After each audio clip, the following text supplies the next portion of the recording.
Hello everybody, welcome to the show. This is Speak of the Joker, and today we're playing, well, it says right there at the top, Ghost Hunter Simulator. Ghost Hunter Simulator is, according to Steam, although I do already know this, it is described as build your own ghost hunting social media empire in Ghost Hunter Simulator, the only game that lets you decide if ghosts are real or not. A cozy game about exploring allegedly haunted locations and learning the local history and lore. This game is developed by Prime 8 Entertainment, Prime, the number 8 Entertainment. You're gonna have to look that up, how to spell that. .com. It's in the chat. The link is in the chat, and the link is in the bio. This game is in early access. So if we find quirky things or bugs or weird things, we're going to write them down and we're going to tell the publisher because I've met him and he's actually a really cool person, which is half the reason I'm playing the game. The other half is I do want to play the game. But I did purchase this game, even though it is, I'm sure if I asked, he would give me a key, but that's not the point. The point is I want to support people with the philosophies of business and gaming that I share as well. What do I mean by that is their philosophies are kindness and paying employees fairly and paying royalties for people who make the games if they turn a profit. So let's 4-day work weeks. No crunch time, no burn. This is all on their website. And, no layoffs. Just because, hey, we produced a product. Let's lay a bunch of people off and then hire them back. And, yeah. Trying to break some of the kind of more toxic cycles about the gaming industry. We complain about the gaming industry. Let's do something about it. How do you do it? Support indie game makers. This is someone who just came off 4 months of Fallout New Vegas, so not an indie game developer. Am I a hypocrite? Sure, whatever. That's fine. But the point is we're playing this today.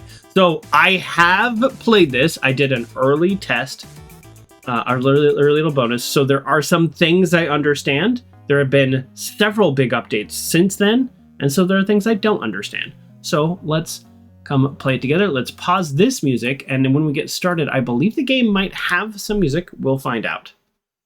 Prime 8 Entertainment. There you go. There's currently no sound. I was messing with the sound, so maybe I messed something up. Okay, yeah, so early access, acknowledge that. We are going to do a new game because I was just doing a test last night, and it worked just fine. Problem number 1, generating name. It's just awesome Ghost Hunter, and then a number. That's lame. We want crazy names. Although, you gotta be careful. I wonder if we could make a bad word and then see if it would happen. But we don't do that on this channel.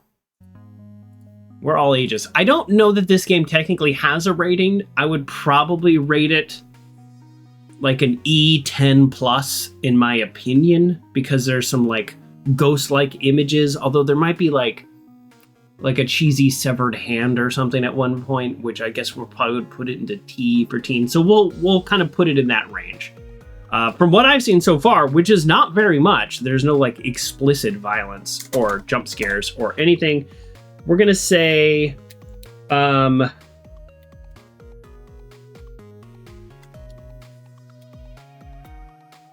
Ghost Hater Joker. How about just Ghost Haters? Now, why did I call it Ghost Haters? This screen right here. So I've already played this, so I already know this, but this is very clever in my mind. Very clever. How's my volume? Are ghosts real? Yes, I want to believe. I'm setting out to prove the existence of ghosts, and I intend to gather the best evidence to show the world that ghosts truly exist. Now, the premise of the game is it's a simulator. You go around investigating ghosts, and you post them to social media. That's what it said in the description that I read you, right? No, I'm a skeptic. I'm in the way here, but I'll read it to you. And I believe that ghosts are nonsense. And I'm setting out to expose the so-called evidence. I will show the world that all supernatural mumbo-jumbo has more mundane, and scientifically sound causes. So we are, in fact, going to be a skeptic.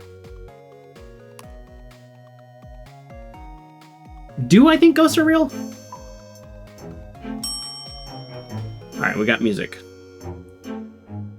I've told this story before, but I don't necessarily think ghosts are real, but also, like, I'm not willing to eliminate it as a possibility. I think the whole, like, I grabbed a camera and I walked into a room and, like, there's like this sensor going off, that's probably not ghosts. That's what I think. But is there, like, some connection to the worlds that I don't understand? Like, probably, right? Like, it just feels like probably. So I don't know. That's where I'm at. If we're making a binary choice, though, I would probably call myself a skeptic. Now, Bigfoot are real. That's different. Boy, when I was a kid, growing up in the forest, the Bigfoot was real. That's not something you question. It was like, you'll probably just never see him. That was the discussion. The discussion was, have you seen him or not is he real? Okay. Oh, welcome, Uncle John. Yeah, good morning. Rub the sleep out of your eyes. Indeed. Okay. Let's... happy Valentine's Day. Also, for those of you watching on YouTube, you're like, whoa, that was a long time ago. Yes, I pushed out some of my streams because I have a lot of time off coming up. Well, not a lot of time off, but I have some time off coming up. I'm going to miss some streams, and then it's going to catch up stream time, YouTube, and then in the future, they get closer together. That's how it works. All right, you received an email about a job offer. Open your laptop and log on to the emails app and check it out. So this is where I think people who play a lot of Sims. Oh, oops, I got two music tracks going. All right, okay, let's go with the game music. I was also playing my own music there.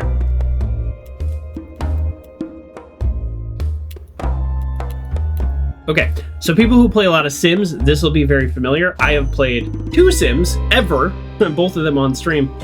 Power Wash Simulator, and I forgot what the other one was. Like a building renovation one or something like that. I enjoyed it, but I don't remember the name of it. Okay, so what I mean by that is this whole, like, open a laptop to then start a mission thing is very normal and comfortable for people. So I will do my best to walk you through this, but shortly after, probably 30 minutes into this game, we will all know the same amount about this game. So down here is email. This is where you get your new jobs. This I know. Please come check out the new hamburger house in Memphis, Tennessee. There's been all sorts of spooky activity we can't explain and need some professional help. Probably read that wrong. I'm convinced that we have a ghost haunting the building, but I've been calling her Alice. Not but, it just says I've been calling her Alice, but I don't really know anything about her, and I'd like to learn more. Alice loves to rearrange the books and other loose items in the president's office. So there's a hint. We'll go to the president's office. Alice from Wonderland? It might be. You don't know. I don't know. We have a map.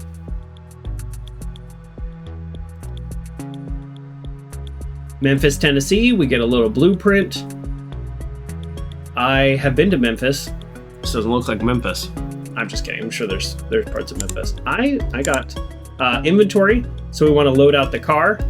These are things that I struggled with the first time, like TBH. So this way. Store. We have no money. Classic us. But we want a headlamp, and I'll show you why. Ooh. This sounds good. Oh, this is coming soon. This is early access, but this sounds interesting. An infrared floodlight? Ooh. Yeah, so we're gonna get all these things in the future when we get so much money. Probably not gonna spend... Oh, that looks like a glowworm! It's called a teddy bear buddy, but that looks like a glowworm. I don't know if you all remember glowworm. Speaking of that, speaking of my childhood, He-Man Masters of the Universe. Have we seen that trailer? Am I supposed to be this excited? It doesn't look good, but I'm excited. Does that make sense? I got the show on DVD, and I remember watching it. I'm like, man, I really love this as a kid, but this is not a great show. But it doesn't matter. It's not about that. Then we have our media mixer. So there are all these social media platforms.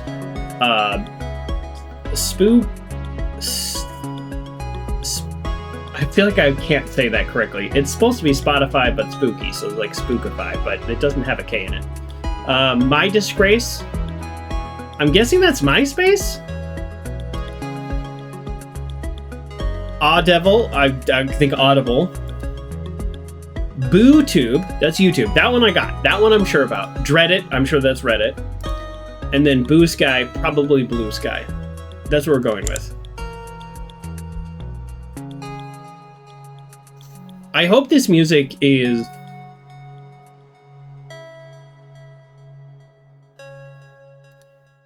I hope this music is, like, not copyrighted. I forgot to have that conversation with them. Oh well. Oh well.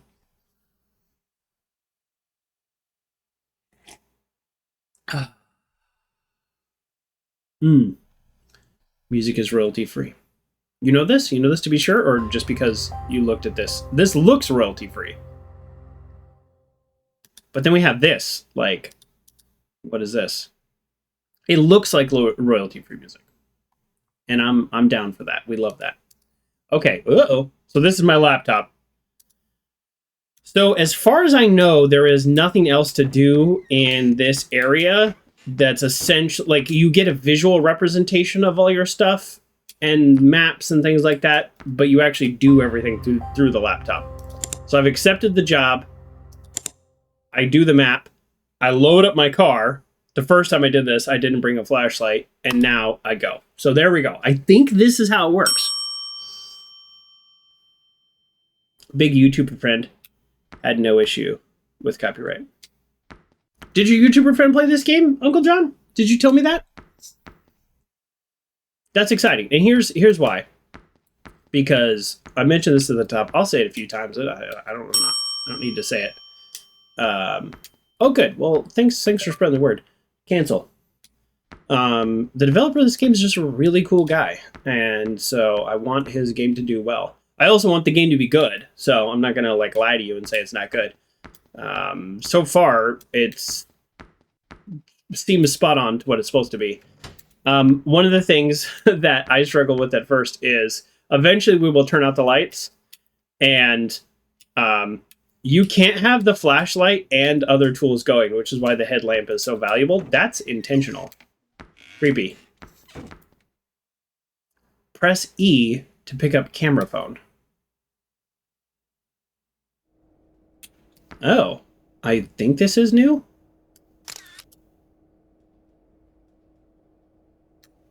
I don't know. I think that's new.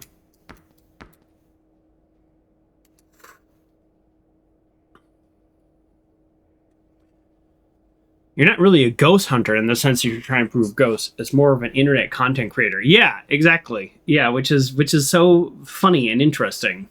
It's such a clever thing. And you're gonna see. Your first EMF reading. Get an EMF reading of 0.5 in the red hall. Okay, so yeah, you get little. So we inspected the logbook. Can we ring the bell? We inspected the bell. Dings when you chat. Oh. These are not headlamps. Those are just helmets. Flat screen monitor for a computer. We're going to get an EMF reading. We got 3.0. Old computer. Floppy disk. Okay. Now, technically, we're a skeptic. So we're going to try to... Oh. I think that's new, the ability to turn off a lamp. So we are going to try to, like, also prove that ghosts aren't real. Essentially. We're doing both. I'm open. I call myself a skeptic, but I think all good skeptics look for things to prove and disprove themselves. So, throwing that out there.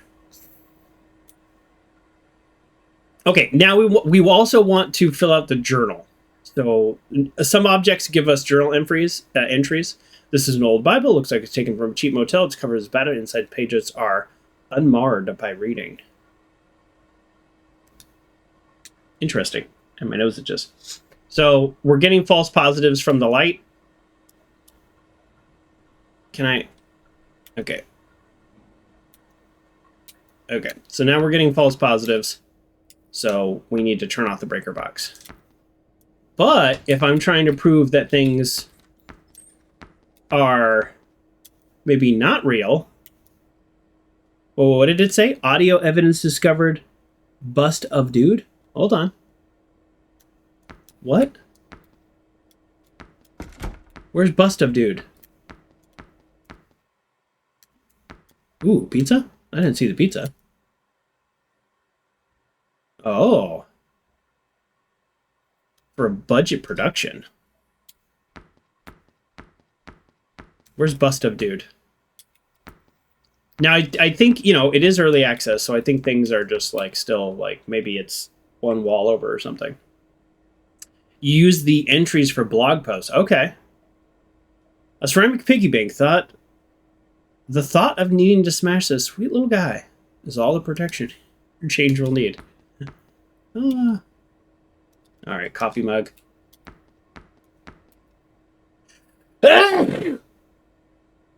Excuse me.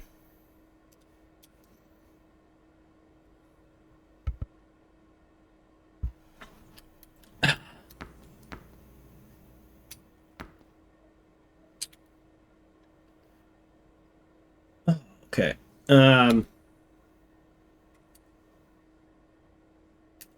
Okay. All right. So I have the EMF reading and I have a sound clip. I don't know where the sound clip comes from, though, so I do want to find that. So this is better for skeptics. This is better for believers. Yeah. I mean, it seems like that's... Ooh. See, this seems like this is like a bug. Like, I don't remember getting the audio from that bust, but we're going to find it.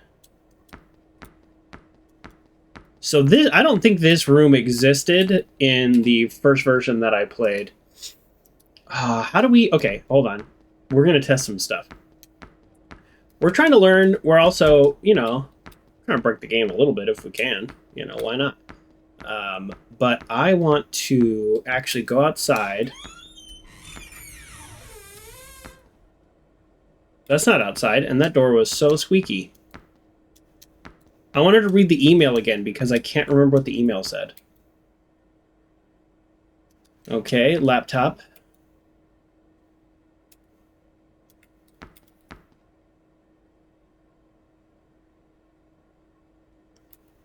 I cannot click on that book. Okay, well... I wanted to go back and read the email. It's cool that I can turn off the lights, though. That's new. How do I get outside? Help! Help!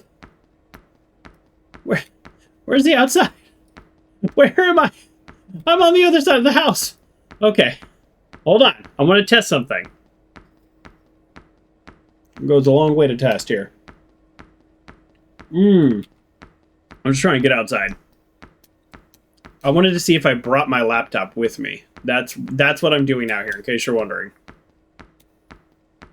Okay, I did not bring my laptop. What's the point of a laptop? You don't bring it with you. I just got a new laptop for work. It's fine.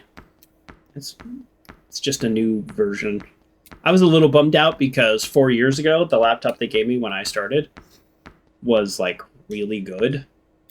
Really good and kind of pricey. And I was like, "Ooh, very nice, very nice." And now I got a new laptop. It's new, so it is definitely better than the 4-year-old one, but it's like a total average, like business workbook. So it's not that exciting. Is basically what I'm saying. I was really hoping for something fancy. And no, they will not let me play video games on my work laptop. And yes, I explicitly asked. Because I do a lot of traveling for work. And, alright, no readings here. I do a lot of traveling for work, and there are times where I'll be gone 6 days. I've had some trips that are 5 or 6 days long. Oh, here we go.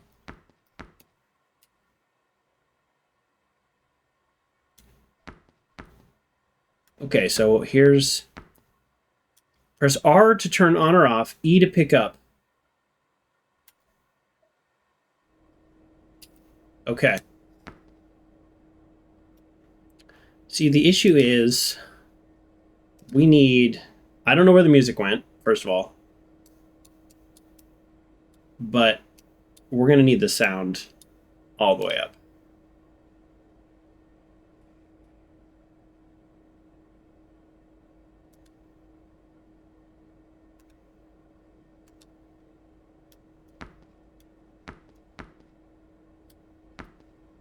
But yes, so I'll be gone 5 or 6 days, and I'm just like, I don't want to, I don't have a personal laptop anymore.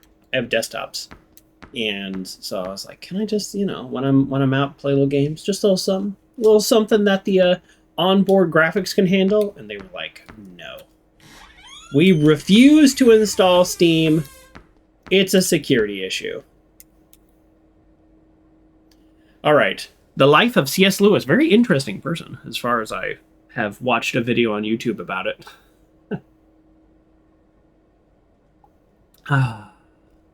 Lived a life of 2 world wars, countless letters, novels, and inspired generations of fantasy writers, only to die without mourning.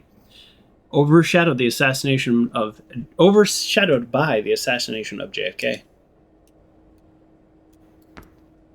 All right, we're gonna do a quick run through this house and then come back when the lights are off. I'm basically, while the lights are on, trying to gather some skeptic evidence, because we will be doing both.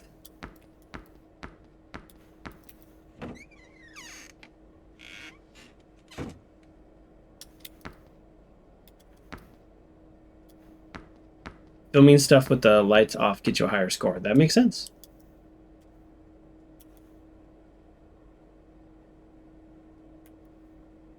All the lights in this room are messed up? Alright, well, we're definitely coming back here.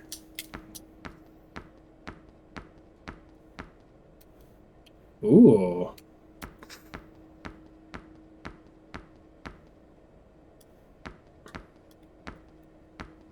Alright, this house, as far as I remember, they definitely made some massive changes. It's like the same general layout, but it is so much more like lived in and filled out and completed. Okay. R to turn on or off. And then E to pick up. Okay. Oh? Yeah, here we go. The oil painting. Something creepy is going on with the oil painting. I remember that. Okay.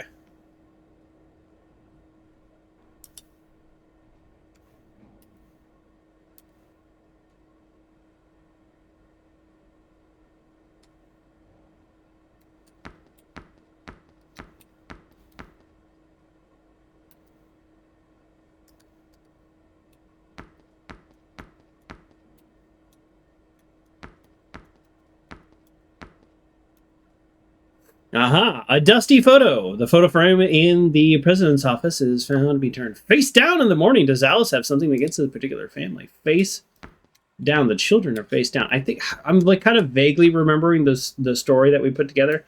I don't remember if it's a real story or if it's in my head. But it could be both. Also, the first time we played this, and I know I mentioned that, like, many of you didn't see that. This was because it was just like a play test. I was very scared that there was going to be jump scares, so I was going so slow. So we're going a little faster this time. Okay. Uncle John says all your staff migrated from Chromebooks to the latest generation MacBook Pro. That's such a spectrum. Not only did you change operating systems, but you also changed like price brackets by like an order of magnitude. You refused a MacBook because you've been there. And you'd have to change your phone and TV cast device. Not worth it. That's interesting. I've never been a Mac guy. MacBook Pros are pretty nice though, but I see what you're saying. You're just like the performance, the delta in the performance is not going to be worth your like time and effort. Am I too big on the screen? You know what? I haven't adjusted myself in a very long time. Like, should I be here? Is this how big I should be? Look at my face. I'm shiny. I've been using face lotion lately at night, and I really think it helps. Like, I think it actually is kind of like making me feel a little younger. Am I right? That's up to you to decide. We're going to be that size. I have no idea how big to be. Mothers and stepdaughters. Legend says that the woman in this picture is the mother of the child, and that Alice was the stepmother. Her animosity towards the portrait has been reported by many staff. Oh, look it! Look it! Look it! Look it! Did you see it? You see it? And when... Yep, we did it. We did a skull situation. I don't know how to make that happen. Maybe inspecting it.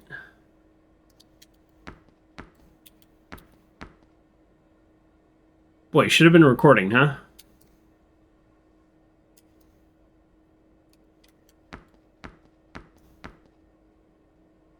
But here's the argument from the skeptic side.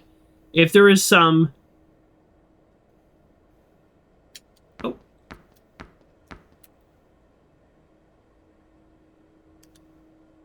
If there is somebody doing this or like controlling this, then there would also be an EMF reading. Because like there would like kind of have to be like some kind of power running to it. Although I have to say, like, being a skeptic in this game is a little hard because some of the stuff you see is crazy. How do I find my evidence? Oh yeah, here we go. So this is like not great. I collected evidence from the pen holder. So you know what? Maybe I need to reposition the camera.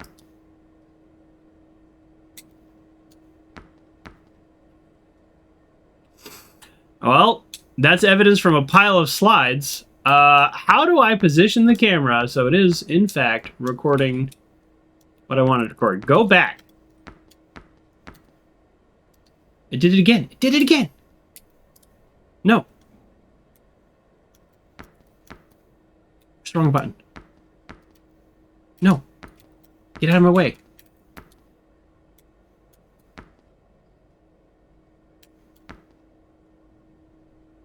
What am I recording right now?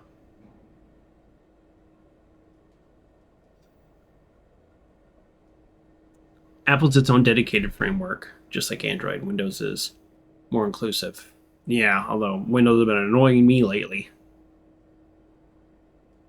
Oh! Video evidence discovered from statue, bronze griffin. I'll take it. I didn't record a bronze griffin, but I'll take it. Oh, shoot.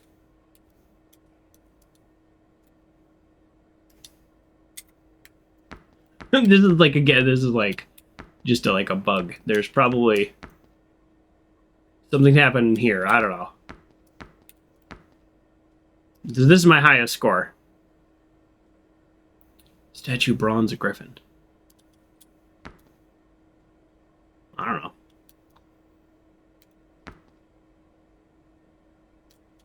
What do we got here? I want to record more audio because I like the idea of having like a lot of mixed media where I have video and audio and text. Like that's like a really cool idea to me, but I'm not really hearing a lot of audio.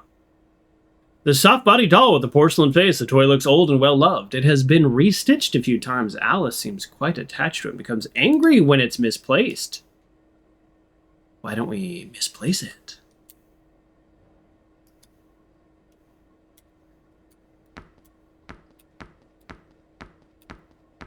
All right, let's assume we're going to get all the evidence we can in here. And now let's record the creepy doll.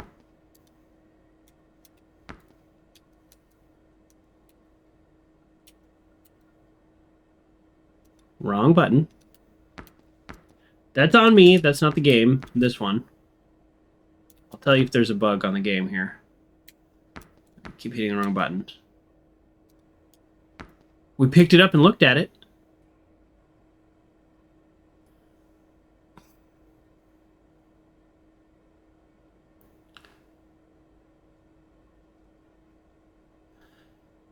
Windows provides way too many security vulnerabilities. Mm-hmm. I hear you. I hear you. Okay, so Uncle John says I need to walk around with the voice recorder so you get more audio. That makes more sense, but I don't think it records while I'm walking. Well, we'll find out. Let's just walk around with it. Okay, I want to record the lights in the C.S. Lewis reading room. And then we're going to go actually do what the game is telling us to do and turn off the breaker.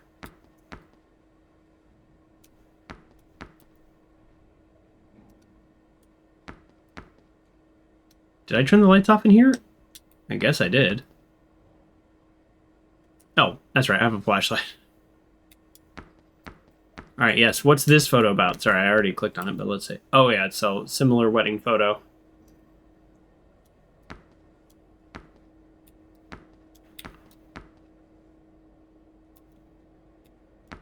The move chair feature makes me feel like there's like got to be something to it. Like I'm going to find something when I move a chair.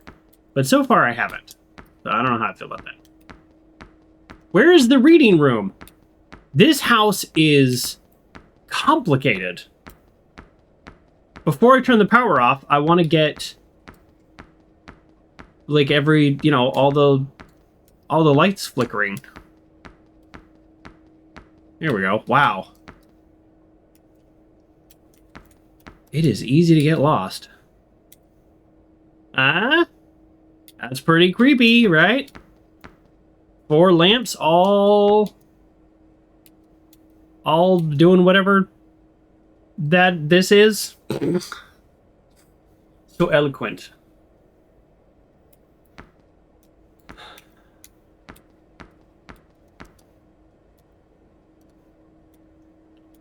Doesn't seem to want to record this.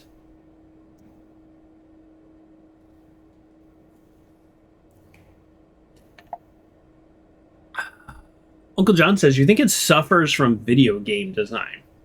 Like it was made for a first-person shooter and then turned into this. Like, yeah, it was made on Unreal. I mean, I don't know if that's what that means to you, but... So all the rooms are way oversized. Yeah, maybe. Like, yeah, like this room seems massive to me. Like if you had a reading room, you had these 4 big tables and like thousands of books. Actually, let's calculate how many books. 1, 2, 3, 4, 5, 6, 7, 8, 9, 10, 11, 12, 13, 14, 15, 16, 17. We're going to say about 17 books. And then there's 1, 2, 3, 4, 5, 6, 7 shelves. Did I count that right? I feel like I counted that wrong. No, that's right. So we're going to say roughly, you know, we're just trying to get rough numbers here. We're going to say roughly 119. 1, 2, 3, 4, 5, 6, 7, 8, 9, 10, 11, 12, 13, 14, 15, 16, 17, 18, 19, 20, 21, 22, 23, 24. So we're going to say roughly 5,000 books. Here, let's do the math. No, I doubled that. It's 2,800. Where'd I get 5,000? I think I made a 2 in there. It's fine. It doesn't really matter, but because I was wrong. And we used a calculator. So the calculator says 2,856. That, I don't know. Like, I mean, give or take, you know, a few dozen, but... That's a lot of books. Yeah, there's no chairs. Now, the no chairs is like, yeah, it's still early access, so that's not crazy to me at all. Okay, well, let's go turn off the lights. I mean, the game is very much trying to get us to, you know, a certain... Oh, hold on. We're basically going to retread all this when the lights are off. I just don't really enjoy walking around without lights on. Oh. All right. How do we get to the basement? Well, not the elevator. There's a map here, right? How do we pull up a map? I might be lost. With the house this size, that makes sense.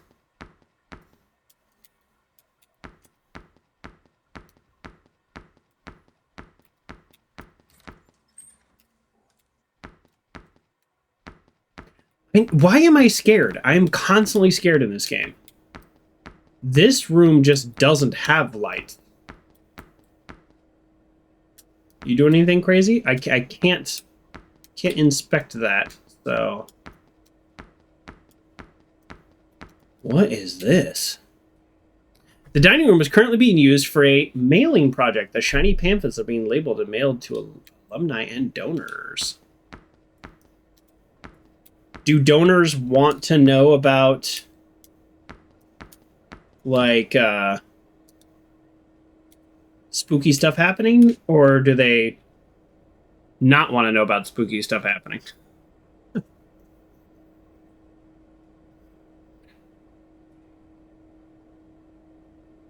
I don't know, actually, the answer to that. I stopped getting alumni stuff pretty quickly from my college. I didn't really enjoy the college experience. I don't know that it's college's fault, or like my particular college. How do I get to the basement? I'm just so lost. Find it. Oh, here we go. This feels right. I have technically been here before, so it's kind of sad. Oh, no, this feels wrong. Never mind. This is... Oh. This is right. I'm just so turned around. I thought I was right, and then I thought I was wrong.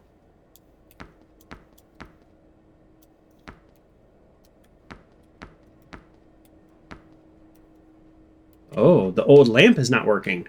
Why is that? No particular reason is why. Oh, that's right. I keep forgetting I have a camera. I could have...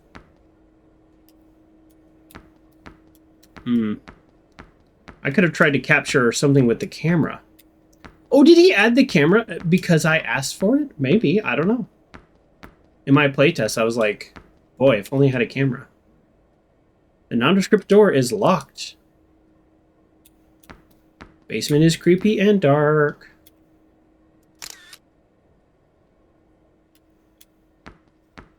I keep forgetting I have a camera. We went to a high school reunion once, and it felt so strange. All of us were talking about how odd it was to meet each other years later with nothing in common, trying to make small talk. Yeah, I went to my 10-year, but my 20 was during COVID. It got canceled. So there's been some talk of having a 25 or something. I don't know. Okay, here we go. The metal film canisters. Probably not home movies. What in the world did they film here? They filmed spooky stuff because they're fake.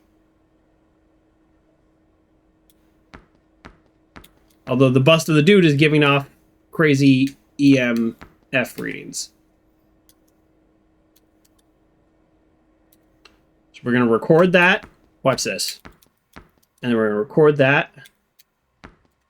And then we're going to take a photo. Ooh. There we go. Can I get him doing weird stuff? Let's try that again. If I can get a mid-weird, that'd be pretty good. See, this game makes me think like ghosts are real. Just because, like, the premise of the game. Like, the painting and stuff being creepy, sure, it's attached to a wall. This is attached to, like, a little table. So, like, theoretically, my character could just look and be like, hey, is there something going on with this base? Like, all your base art belong to us? That's a different thing. Okay. Now, the audio of that probably is pointless, but... Oh, yeah. Oh, yeah. Oh, yeah. We're going to get money so quick. Old computers for filming room. Like, there's all these clues that are like, oh, are they setting us up? You know, like, it just really feels very intentional. It's unusual to have a green screen, rude, along with all this technology, rude, and lights in a to be able to film in a school. No. Oh yeah, this is classic. I never had one. The earliest computer I ever got to play around with was a Commodore 64. That was a pretty big deal. So let's get... Oh, what is this?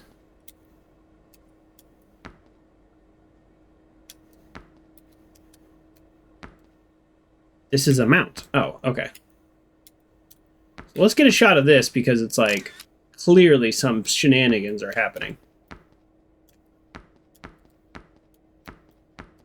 Okay. I'm not going to call that a bug, but I will say the game said, hey, it's weird to have all this stuff in a school. Something's up here. And then I took a photo of it, and it's not like, that's a good photo for skeptics, right? Because I think that would be a good photo for skeptics. Just to be like, do a lot of green screen and stuff in a place. That's strange.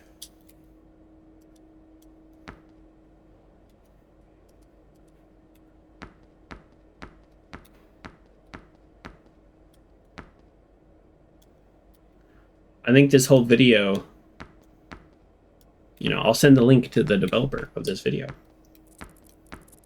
Give him some ideas. This game is still in early access. I highly... If it looks good to you, let me say that. I don't want to be like, go spend $15.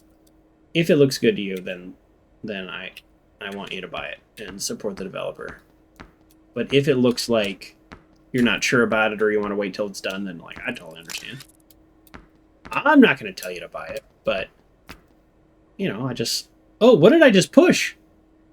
I have no idea what button I just pushed, but this is actually what I was looking for earlier. So she's the one who did that. Carol is potentially the ghost.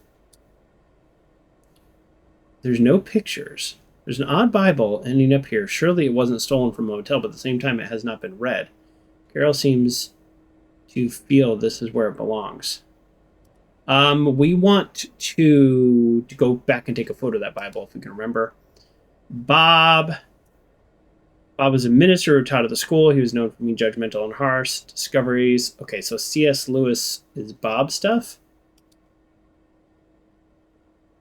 There's things happening behind the journal, and I'm so terrified when I hit, like, close journal, there's going to be something that jump scares me, which I don't think this is the kind of game that jump scares you.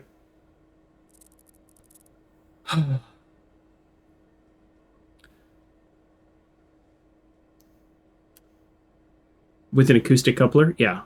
Uncle John. Sorry for the babies in the room. Acoustic coupler was the first modem. You put the phone handset. Like in the movie... Oh my god, I forgot the movie with Matthew Broderick. War Games? Man, that movie is good. He was like a hacker. So there's Alice, Carol, and Bob. We have to remember that. Were these lights doing this before?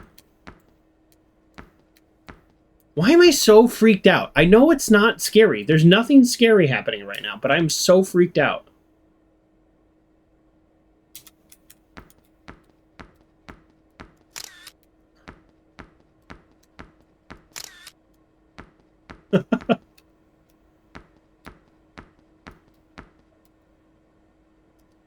The creepy doll has seen better days. I mean, people just love pictures of creepy dolls. They make whole movies on creepy dolls only. That's actually a nice statue. I went to the Rodin Museum when I was in Philadelphia. I know there's more than one, but that's a pretty good one. And it was really nice. There's no Michelangelo. Like, what a weird... That's a dumb thing to say. But I really enjoyed it. Almost didn't let me in.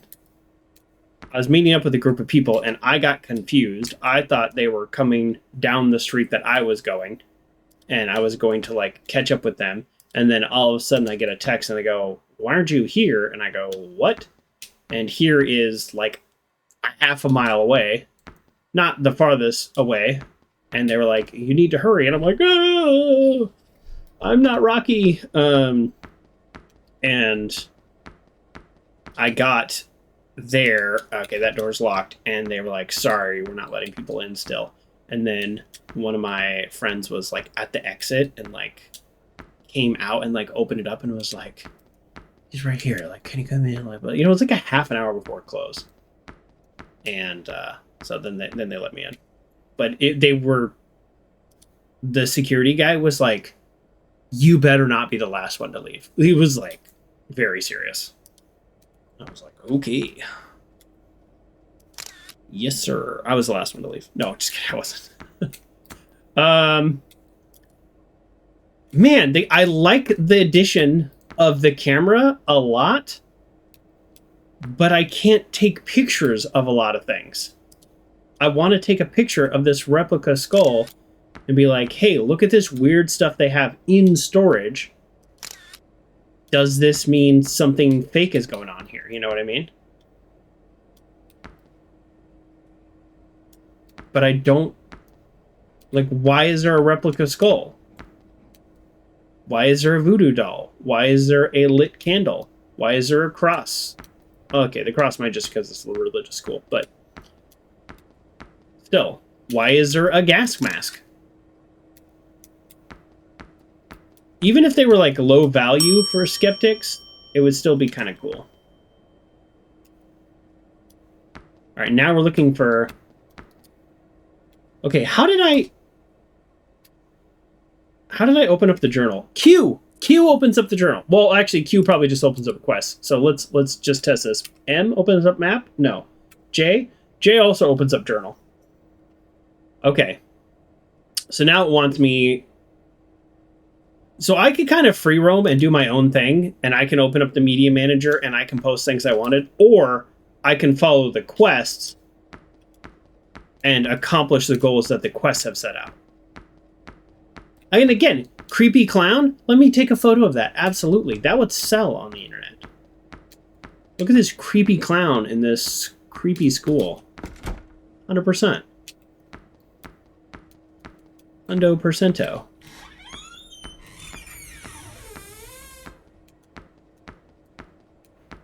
Okay, here we go. I said we were going to get a photo of this. Well, it's a little dark, but...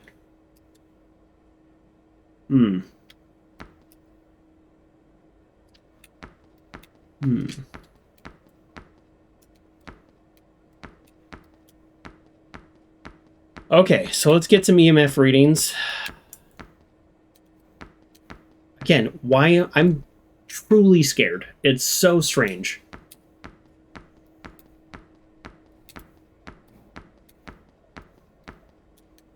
We haven't even gone upstairs.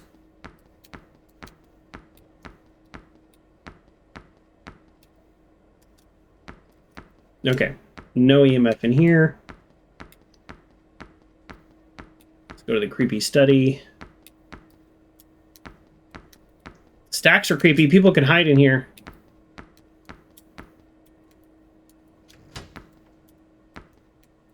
Anything in here? No. Interesting. So I think he mentioned when I was kind of saying before that I just pull out the EMF and it was just like always going crazy, and he was like, basically that's a bug. that it should be more tied to specific locations where there are things, and that seems to be true now. It seems to be like I'm just walking around and the EMF's not going crazy. But it should in here, right? Yeah, there we go.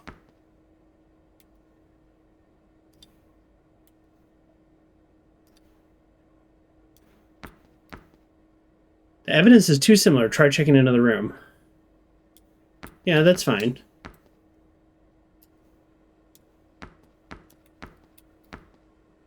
Ooh.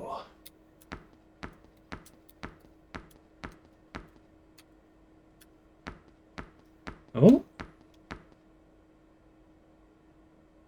Oh. Getting a reading from the abandoned doll.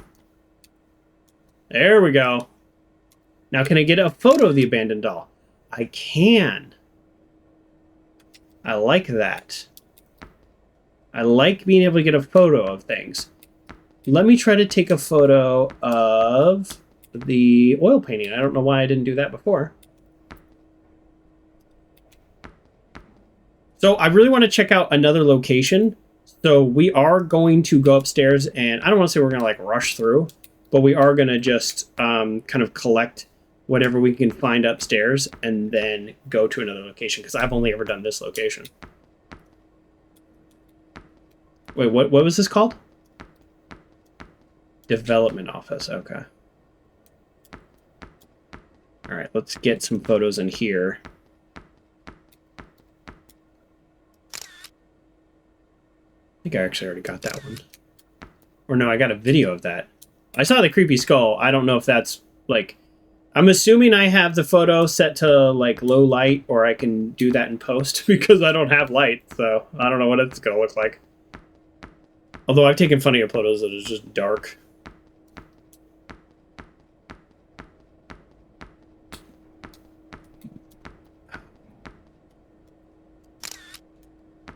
See, this would be, like, good for skeptics. A photo of this. Again, I don't know why. You know, you can post whatever you want to post when you post a photo. You can be like, look at this. They were conspiring to create, you know, manufactured evidence to hype up their donations or something. It must be so hard to make a simulator and think about every possible iteration of somebody's idea, though.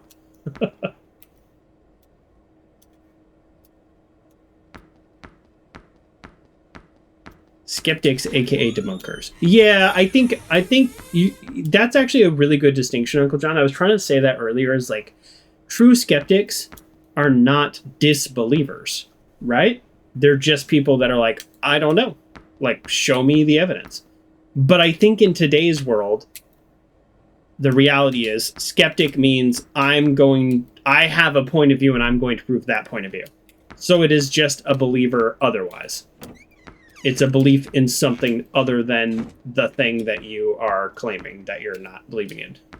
It's a very long way of saying that. I do really like the fact that I can essentially use the EMF reader as like a hotspot detector to see if I need to pull out the recorder and the phone and that kind of stuff. Because it's like, well, if that's not going off, then there's probably nothing else going on. Dean's office seems like it could be valuable. No?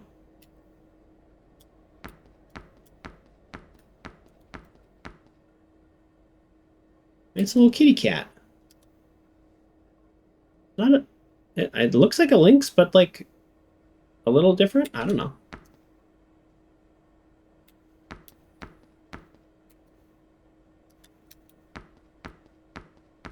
Oh, another doll. Come on, tell me the doll. No. When we get money, we're gonna buy a headlamp, and it's gonna be amazing. We actually could post something on the internet, earn $35, and go back and buy the headlamp and then come here. That is possible in this game. I'm not gonna do that because I kind of just like the idea of like collecting everything and like this being sort of like my business, and then going back to the office and managing my business. I know that sounds kind of strange. Was there an attic before? Is there a reason I don't want to go into the attic? So this is an all-gender bathroom. Let me just call BS. This is Memphis, Tennessee. They're not calling it an all-gender bathroom.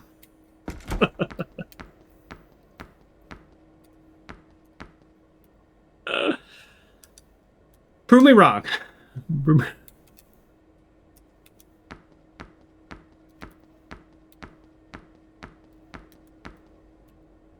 All right. We're almost done with this floor. Yeah, this is where it's gonna get. That's where it's gonna get a little wild here. Let's set up the camera.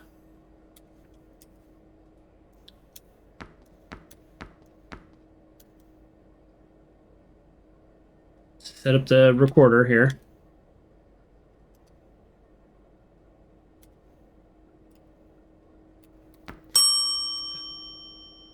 I don't know why that scared me.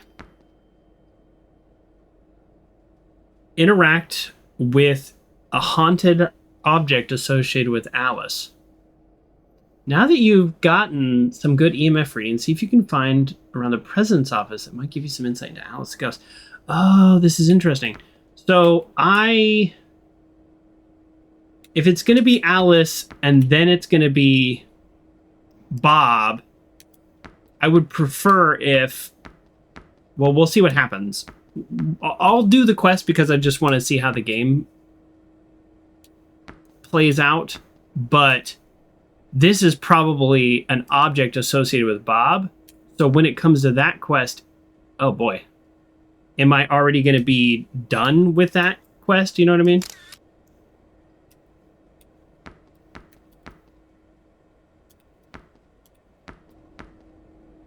Is it going to count? That I don't know.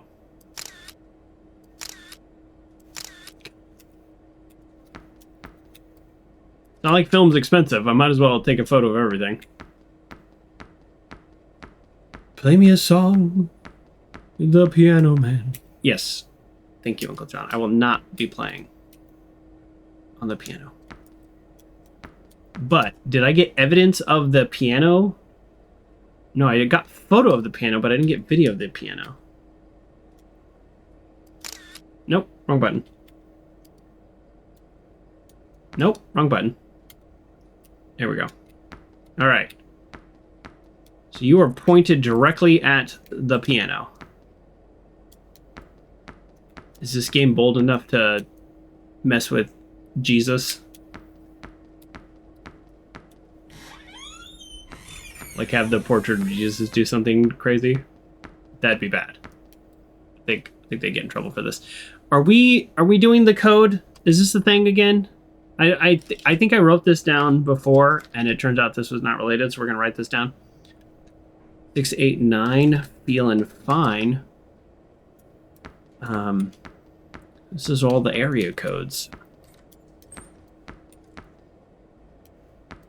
Okay. Well, we're gonna go into the attic, and then we're gonna go, I guess, to the president's office if I can figure out. Oh. Yes. Okay. This is in fact a map. Nothing says president office per se.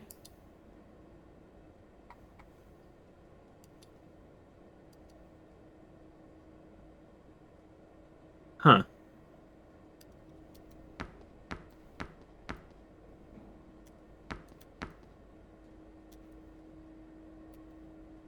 Okay. All right. So the congregation can read ahead of time and relearn songs before singing. What? Oh, it's a hymn book. Yeah. Yeah. Pile of slides. A suspicious trip to Rome? No. A normal trip. Not a suspicious trip. I am so confused about the layout of this building. I don't even know where I'm at anymore. Well, I was trying to get to the attic. Now, the good news is that's exactly like me in real life. Oh.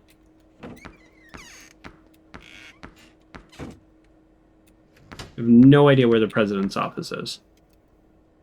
Okay, most of these rooms are pointless, which I think is true if you were a real ghost hunter, right?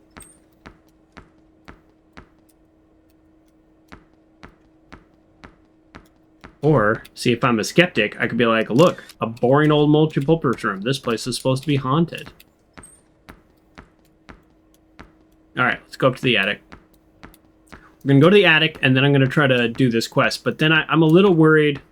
Word's not the right quite the right word, but then I'm thinking it's going to say, okay, you found the thing for Alice. Now go find the thing for Bob. But we just found the thing for Bob. The thing for Bob was the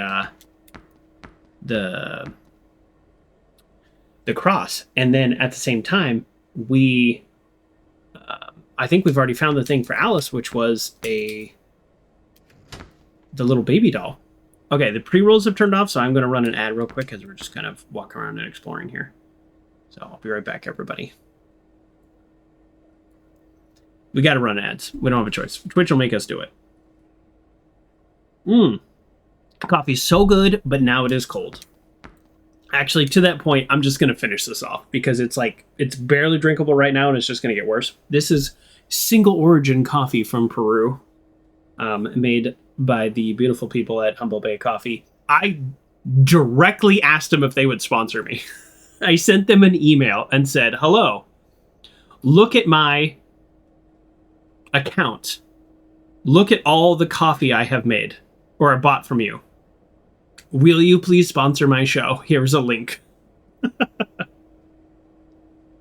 No. Not just no, I didn't even get a response. And I was like, come on, I've spent hundreds of dollars buying coffee over the years. Come on. Uncle John, you want a self-care break? I'm not going to go make coffee, but you have redeemed the Channel Point self-care break, and I want to respect that. So here's what we're going to do. We're going to do a little bit of stretching. You can go ahead and make coffee. That's fine. I'm good on coffee. I don't want to say but I heard something. I don't want to say I'm like reducing coffee like that much, but I have reduced my coffee intake quite a bit. This is a huge cup though. So that's still a lot of coffee. But like this evening or whatever, I'm going to play possibly in a poker tournament. And I'll probably have some coffee there. You know what I mean? So it's just like, I'm good for now on coffee because I need a nap. That's part of my self-care break is a solid midday nap. I've become so reliant on napping. And you know what? Don't come at me with the whole napping is why you're not sleeping well. I've never slept well my whole life. But recently I've become a napper.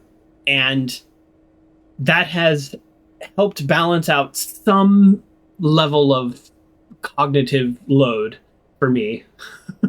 So we're doing a little stretching. There's something wrong with this shoulder. I'll give you some exercises that have always worked for me. Here's one. You get a small weight. We'll just use this can of Dr. Zevia. And so you can do this like on your side or on the ground, or you can do it sitting up like this. Literally just like this. Just lift that weight like that. You do a little heavier weight. Do this like 10 to 30 times. Right? It's about just like building those rotator muscles, And then another one is you can do this with no weight at all even. You just go straight out and just small circles. Just small circles.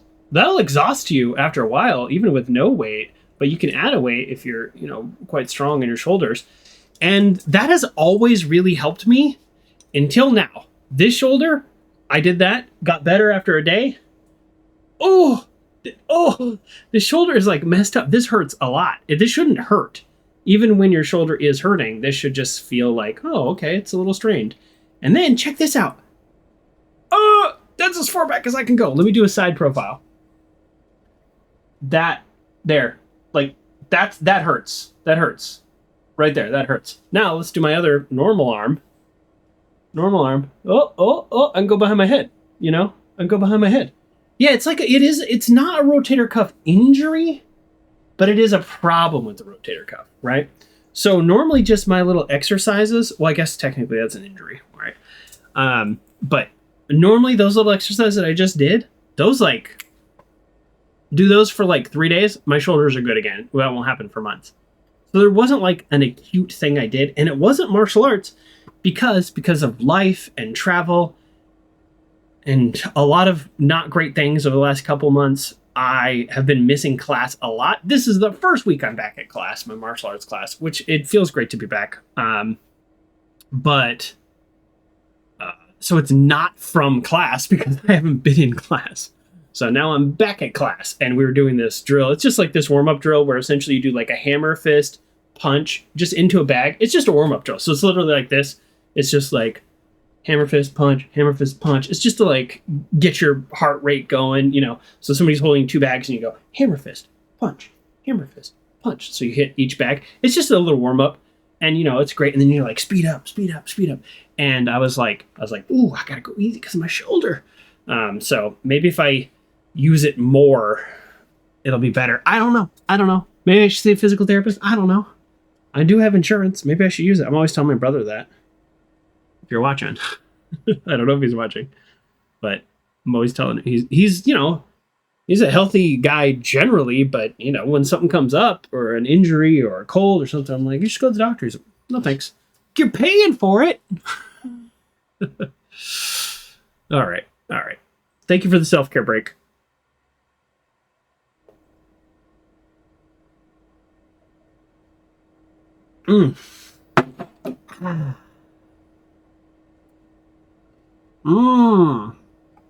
Passion fruit. Passion fruit. You have issues from your keto tossing. Yeah, that's true. I can see both the injury of being tossed and tossing. You can really mess that up.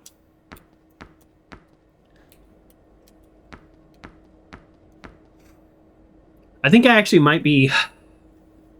I know this is unrelated, but because of my, like, I'll share this. This is, you know, we talk personal on this show. I gained a lot of weight. I gained a lot of weight during the pandemic, and I thought that was an issue. No, I gained even more over the last, Tortured Poets. The old typewriter has been carefully, meticulously restored, perfect working condition. The sheet of progress says, who uses typewriters anyways? That's pretty funny. Ooh. That's better for believers? I thought that might be for skeptics. But that's okay. Oh, I bet it makes noise. So, my point is, I gained even more weight. And I have not been wanting to test for my next belt because I feel like I am not my best doing martial arts the best I can do. And I don't think, you know, I don't do MMA. I'm not competing for championships. I'm not beating people up, right? This is about me doing the best I can do. And I don't feel like I'm doing my best. So I haven't wanted to test. But my instructor is like always wanting me to test, like progress. Which I get it. She's very supportive. And oh, there we go. Audio evidence from a stack of papers. Okay, maybe not. Maybe that one's less exciting. But the point is, I'm thinking I might be testing in June. It's a midpoint testing, so it's not even for the next belt. It's like you test, and then a year later you test. You test to prove you can test. I don't know why. Whatever. But I haven't done it, so that's what I'm thinking. So we're just constantly trying to get healthier, right? I think everybody's trying to do that. There's a lot of locked doors in this game, and I don't know if that's like find a key somewhere clue, or if it's just a way of creating space in this game.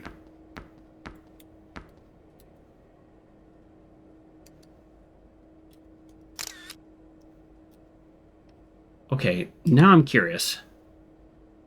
Again, better for believers. Why is a stack of paper better for believers? Oh no, the antique desk clock. Okay. Here we go. So this is going to be for the other ghost, but I'm still on Alice, so the game's like kind of not letting me separate that. We're going to see. We're going to go do the Alice thing, and then we're going to see if it actually like turns around that way. Because it'd be really nice if... So these are all like probably for Bob the ghost, like the old computers and stuff. Doug's PC, once Doug worked here. This is his PC, while the hard drives have long since been wiped. Users of force reported. Okay, computer will behave oddly when no one visible is around. Oh, it's directly telling me this computer is going to behave weird when no one's around. Or at least that must be what's reported. So let's go ahead and also turn that on. I'm going to take a photo for scene purposes. There we go.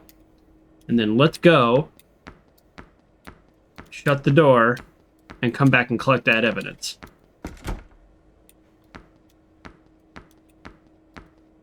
Nice.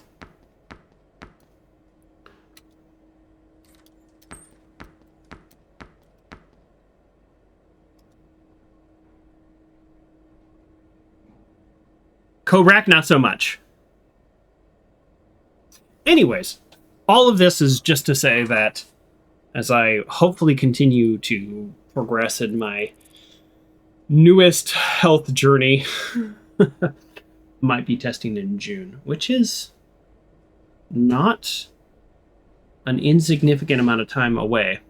Actually, you know what? Just real time here. I'm going to check my calendar because I have some work travel coming up in June, and I believe that is at the end of the month. Oh, it's not on here. Darn, I don't know when that is. Well, we'll see. I might miss it. Who knows? All right, what you talking about? Used to have a Remington typewriter, but it was quickly replaced by a Sharp electric typewriter. My dad had an electric typewriter. I was like so impressed. I was like, whoa. It was like really cool. Yeah, I literally used typewriters back in the day. I could barely spell or type, but I thought it was fun. But you can think old school typewriters for the QWERTY layout on keyboards today. Yes, no, I know about that, Uncle John. Yeah, it's they originally people were jamming them, so they just like randomized the keyboard so that people would type slower. If you look, youngins here, there's essentially when you hit a key.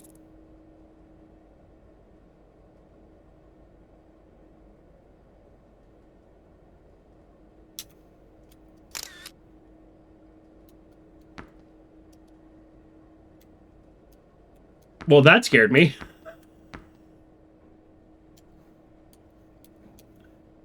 Okay. When you hit a key, a physical metal bar with essentially like a little stamp on it comes up and hits. So a little physical metal arm comes up and hits that. See that red thing? That's the ribbon, and there's ink on that. And so it smashes the ribbon into the paper, and the stamp, you basically like stamp it. So it's like every time you hit a key, it goes bink, bink, bink onto the page, and then the bar across the top where you see like, I don't know, like I remember seeing this like cartoons and stuff where it's like it, every time you hit a key, it also progresses the page from like left to right, and then you roll, whatever. The point is, if you type too fast, there we go. There we go. Did you get that? Did you get that? See, this is what makes me think in this game's universe, ghosts are real, because like there's nobody like with a little wire like making that happen. That's insane. If you push two keys at once or too close to each other, the physical arms that are coming up will literally hit each other and jam your keyboard. So back in the day, what they did was they mixed up the keys all crazy-like, which is where we get QWERTY, and that crazy-like mix-up forced people to slow down and hunt and peck until the technology caught up, and yeah, we had electronic typewriters and stuff like this. I think that seems kind of dumb. I think people would have figured out the pace of typing and just force themselves to slow down if they didn't do that, because I'm sure, as we've learned from today, people can type hundreds of words a minute. People would have figured out how to type quickly anyways, so I think that was, in my mind, kind of dumb. But that's why the keyboard is that way, and that's the point you're making, John. You know all this. I'm just explaining this to everybody else. But in the UK, they use DEVORAK for the same reason. Over time, QWERTY won the layout war. Yeah. Well, back then, America used to... I should maybe be careful. But we used to be a leader in a lot of areas.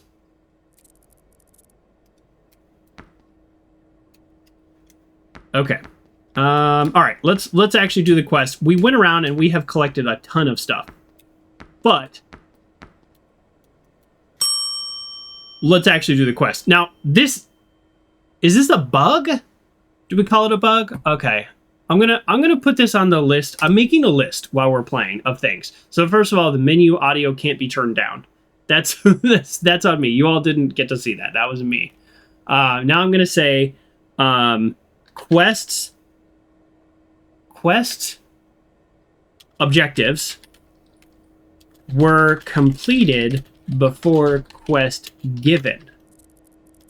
So is there a way to get credit for that, essentially? Maybe the way to get credit for that is like going back into your inventory and reading that journal, and the quest objective could even say like review your evidence or something. If they don't want you to like just I got all these quests, you still have to like do something. Okay, take a look at the okay, sorry. Click on characters tab. Okay. So now it's introducing this tab. I found this tab earlier on accident, but now it's telling me about this tab. And it's telling me to take a look. Alice was a resident of the house and lived here with her husband and stepdaughter. When she passed, her spirit was said to haunt the room she loved whilst living here. And this is the evidence that we have collected about her.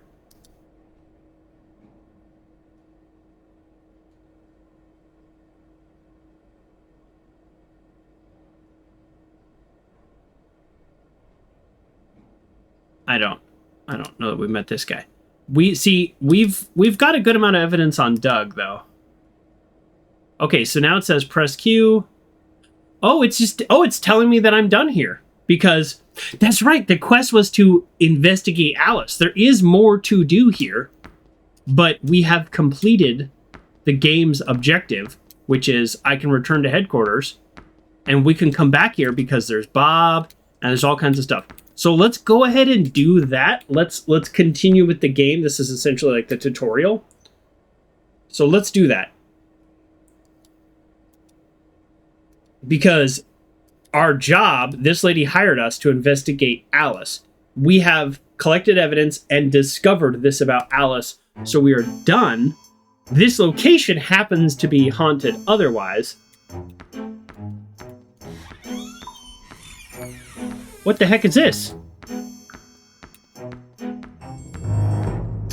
Did the game upgrade me automatically?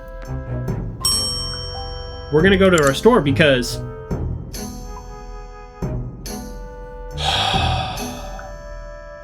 What just happened?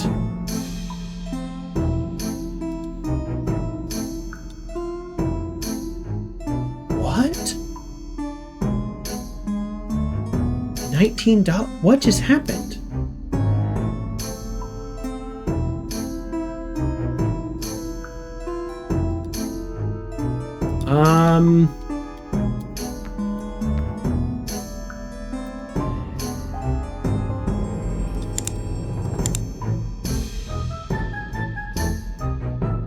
All right, we've got another bug. Okay, so here's the bug, folks. the first time I played this game, I bought all this stuff. This is the exact stuff that I bought before. And now I come back and it's just, I just have the vehicle, I have my loadout. Yeah. Okay, cool. Well, look, it's early access and we're having a great time with this game. But let's tell them about these bugs. Okay. On a new game, after returning to HQ, all the items I bought on another save were there. Okay. Now, let's see the point of this game, which is Media Mixer, which that ding is telling us we're doing the quest objectives. The Media Mixer is a computer program that lets you take all the evidence you've discovered while ghost hunting and allows you to combine that evidence into a social media post that will be delivered to your fans. If you would like a tutorial, press the arrow button on the right side of the screen. Otherwise, you can click skip. Are we going to do a tutorial? Absolutely not. Should we do a tutorial? Absolutely, we should. But we're not going to. We're going to skip tutorial. Where to post? Pick a platform. So, My Disgrace is a social media site that allows users to build a focused and directed feed based on their own likes. Posts are primarily text-based, above for embedded media, so posts can be pretty quickly flashy if you want them to be. Okay, here's what we're gonna do, folks. We are a... So they did not isolate the save files. Yes, I'll put that in there. I think that's a good way of wording it. Save file not isolated. Now, the reality is that's actually okay for us. Now we don't have to buy those things. I'm okay with that. One of the first games I ever streamed, technically my second stream, but I think it's my first video on YouTube, was, you can go back and watch this. I just watched it the other day. I don't know why. But I was not as entertaining as I thought I was. Why did anybody start watching me? But it was, oh my God, I can't remember the name. Behind the Wheel is the name of the game. And I really enjoy that game, but it is a simulator. It's a driving and working simulator. So it's Motor Town Behind the Wheel is the full name. And I really enjoyed it. And there were these ways to like automate your truck routes and make money and stuff. And I was like, making money is not really that hard in this game. So I'm not going to do those automated things. But then he patched all those easy ways to make money harder to make. And then I log in. I'm thinking about streaming it again. I've streamed the game like 3 or 4 times. I really enjoyed the game. And I'm like, oh, they added heavy equipment. They had police cars, but they added heavy equipment. I was a taxi driver, an ambulance driver, a school bus driver. All those things are kind of fun. Like, the point is you drive around this little island and it's like a South Korean game and it's like one guy made it. I really enjoy that game. And there's also like a real tight-knit community. Every time I play, people like hop in and say, hey, do you want to play on my server or whatever? And I'm like, I'm good, I'm streaming. But, which is, you know, I just don't get a lot of that because you can play 100% by yourself. You don't have to play online. But the point that I'm trying to make is now they added heavy equipment and stuff. And so I log in and I'm like, I think I want to stream that. Like, I want to do like a heavy equipment day. You know, I'll put on a construction hat. You know, I love to play dress up. And it's like, oh, it's $80,000 to buy this heavy equipment. That makes sense, right? It's super expensive. And I look and I go, okay, I have $4,000. All right, how do I make $80,000 quickly? So I'm like, let me do a couple of delivery routes. And they're like, here's your $100 from your delivery route. I'm like, okay. Well, what if I do a bus route? And it's like, oh, I earned $300 today in the bus route. And I'm like, oh, we're doing like realistic economies? No thanks. You know what I mean? Like $80,000 to buy the heavy equipment? So I kid you not, this is a little embarrassing, but I'm going to do it anyways. I'm going to tell you, I'll be honest with you. I emailed the developer and I was like, you're literally the first stream I played. I'm not trying to like pay to win, but I want to show off other parts of your game. Is there a way you can just give me like $1 million in gold in in-game currency? So it's not online, right? So this is not a pay to win. There's no like online thing. It's not like V-Bucks or whatever. So I'm just like, is there any way you could give me money in the game so I can show off these other parts of the game? He never replied. And I kind of regretted it after I sent it because I was like, that's kind of cheap. But at the same time, if you go to like Reddit or whatever about this game, people very early on essentially did their automated delivery runs or automated bus runs. You could like let the AI take over, and then they just left their computer on and they're like, I made 6 million. And so those people are riding with millions of gold, and they're learning and they're playing all the fun experiences, and I don't get to have those fun experiences. So from a streamer point of view, I'm not going to stream a game where you have to watch me grind for like 45 hours to then be able to do new content. Would I pay for money in the game? I don't think so. That seems weird. But I do like the game, so maybe I would donate to the developer or something. I don't know. Okay. We are we're gonna do stuff here. Okay, now remember I'm a skeptic. But here's our plan. We're gonna use different platforms for different things. So BooTube is gonna be for believers.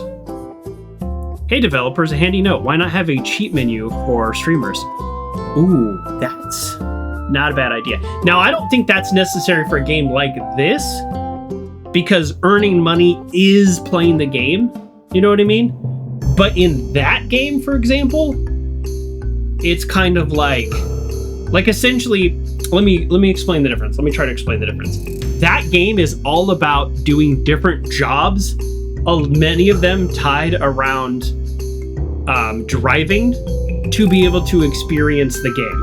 The game is earning money to buy new things, buy an ambulance, buy a taxi, buy a bus, like all of these things, right? And you earn money. This game is about ghost hunting, and then you're like, hey, what about this fun thing where I also earn money? That's my opinion. That's the difference. So like, I wouldn't want a cheat menu where they just give me a bunch of money, because then I'm not playing the game.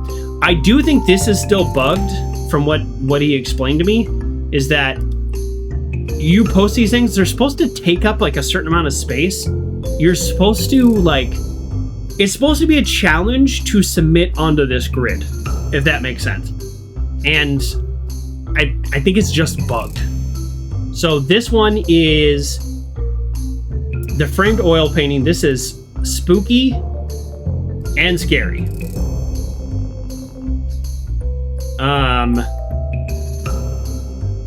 This is, so we're gonna do, again, like it's supposed to be difficult to like lay them out on the grid. This is not really doing this for us. So we're gonna do a whole post just on the oil painting. So this is EMF of the oil painting. This is, okay, both of these are EMF of the oil painting. Okay, no, we want a picture of the oil painting now. Oh, how can I, there's no way to sort the inventory, is there? We're gonna do a skeptics post too coming up. Don't you worry, folks. I don't know that it like matters yet. I suspect some point in the future there will be points around like having different types of evidence and having some kind of quality there. We're not there. Here we go. Here's the video of the oil painting. See how that's like 3 lines now? Like it's supposed to be challenging, but this is not challenging to fit them here. Can I do more than 3? Okay, I can, but do I want to? Too late. Okay, so I'm here on the Convince-O-meter. I'm way over. Quality is good. Projected revenue, $1? Hold on. What?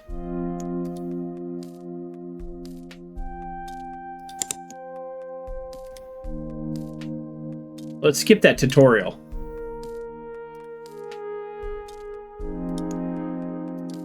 Is it? Oh, that's right. I think this is still a bug.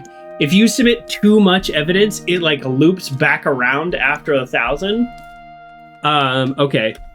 So value of evidence goes down if you do too much. All right.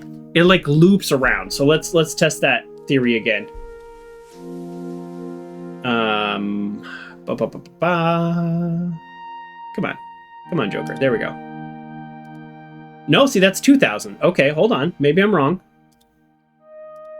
And now it's back down to 800. So I can't say I understand why it's doing this. Like, from a programming point of view, I have absolutely no idea.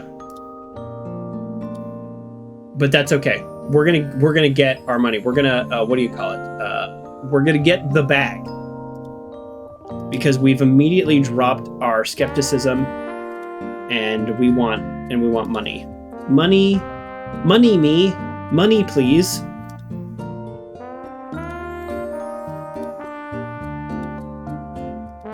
By the way, if this looks tedious, try posting on YouTube for reals. I'll show you tedious.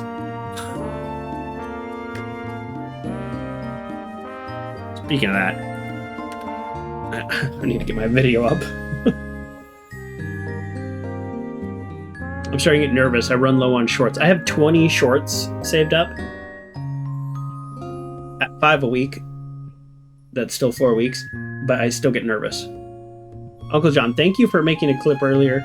I turn probably 75% of them into shorts. They don't all work as shorts, but I do appreciate people making clips. Okay. All right, we're just gonna do 1,400 because every time I mess with this, well, all right, let's try it one more time. Yeah, now we're back down to 800. Somehow I got 2,000. Somehow I got 2,000. 1,700 sounds good. Submit. Evidence submitted. So then you get a little like stream, chat stream comments. There's no reason a frame of oil painting should give off EMF readings. Well, that certainly wasn't a ghost, but I'm still creeped out. Whoa, you got a video of frame of oil painting doing something mighty sus things. Some mighty sus things. Yikes, that's a terrifying situation, whether you believe in ghosts or not. Nice. Now, we're going to go over to Dreadit. And we are going to post... We're going to be skeptical on Dreadit. Okay. What's our... okay, here's something that would be good if we could sort by skeptics or believers. Because like, what is our highest point? Our highest point of skeptic. Total value -5. Yeah, what's our highest piece of skeptical evidence? Now, if you look, it's believers really make a lot more money. Oh yeah, we got photos and stuff too. We're gonna submit those photos. I forgot that. I don't have any photos for skeptics because it won't let me submit stuff. Antique desk clock. Oh, yikes. So we have a lot of valuable things. We're gonna do more posts for sure. Yeah, I mean, this is like our highest thing here. Flat screen monitor.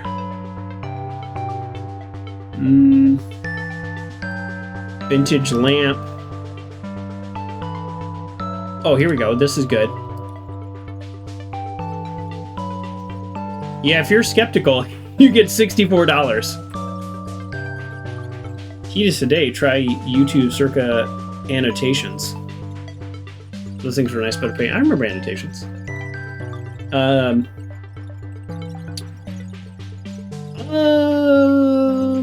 Okay. Let's do this one. Well, you know, for the skeptic stuff, let's just like load it up, right? Because we have a big grid, and this is the only way we're gonna make any money. These are negative, so I don't. Oh, a 9 value. Yeah, see, our money keeps going up because it doesn't do that loop money thing like it does when it gets so big. So maybe there is a way to make a good amount of money as a skeptic. if you're just like literally loading it up. Yeah, let's do that. Let's keep going. Basically, this is me saying I went into this place, and so this is value -5, but it's still classified as skeptic. I'm not going to click it then. Yeah, we're going to load up all of our skeptical evidence into one big post and actually make a decent amount of money. Grayley, thank you so much for coming and rating. And oh, I just realized this game is in fact playing music now. When I'm in the office, it's playing music. Why didn't it do a shout out? Why did it not do an auto shout out? That's worrisome. It should do an auto shout out when you raid. That way I can be like, oh, this is what you were playing, blah, blah, blah. Thank you, Uncle John, for the shout out there. Grayley was playing Your Plastic Duck. Did you keep playing that? So I woke up. I got my alert that Grayley started streaming, and I tried to go back to sleep. It did not work. But it's a game. Can you tell me about the game more? I couldn't. I tried to go back to sleep, and then I had to start my stream. But check out Your Plastic Duck. Also check out Grayley. Of course, check out Grayley. People who are viewers get a duck in a pond, and then you do different commands, and you move around. Like you type AAAA, and it's like a WASD, so you will move to the left. SSSS, and you move to the south. WWW, you move to the north, or top. Viewers spawn as a duck in the pond. That's it. I enjoyed that for the time I was on, but I really tried to get back to sleep. It did not work. I did not sleep well. I had the craziest dream. You all don't need to know about that. Okay, here we go. So what are we doing in this game? First of all, thank you everybody for the raid, and thank you Grayley. We love Grayley, so thank you for being here and bringing your friends. Some of them also my friends.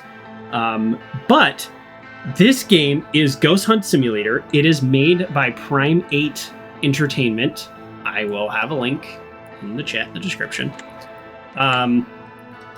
This is still early access, so there are some bugs or some weird things, and I'm just taking note of that.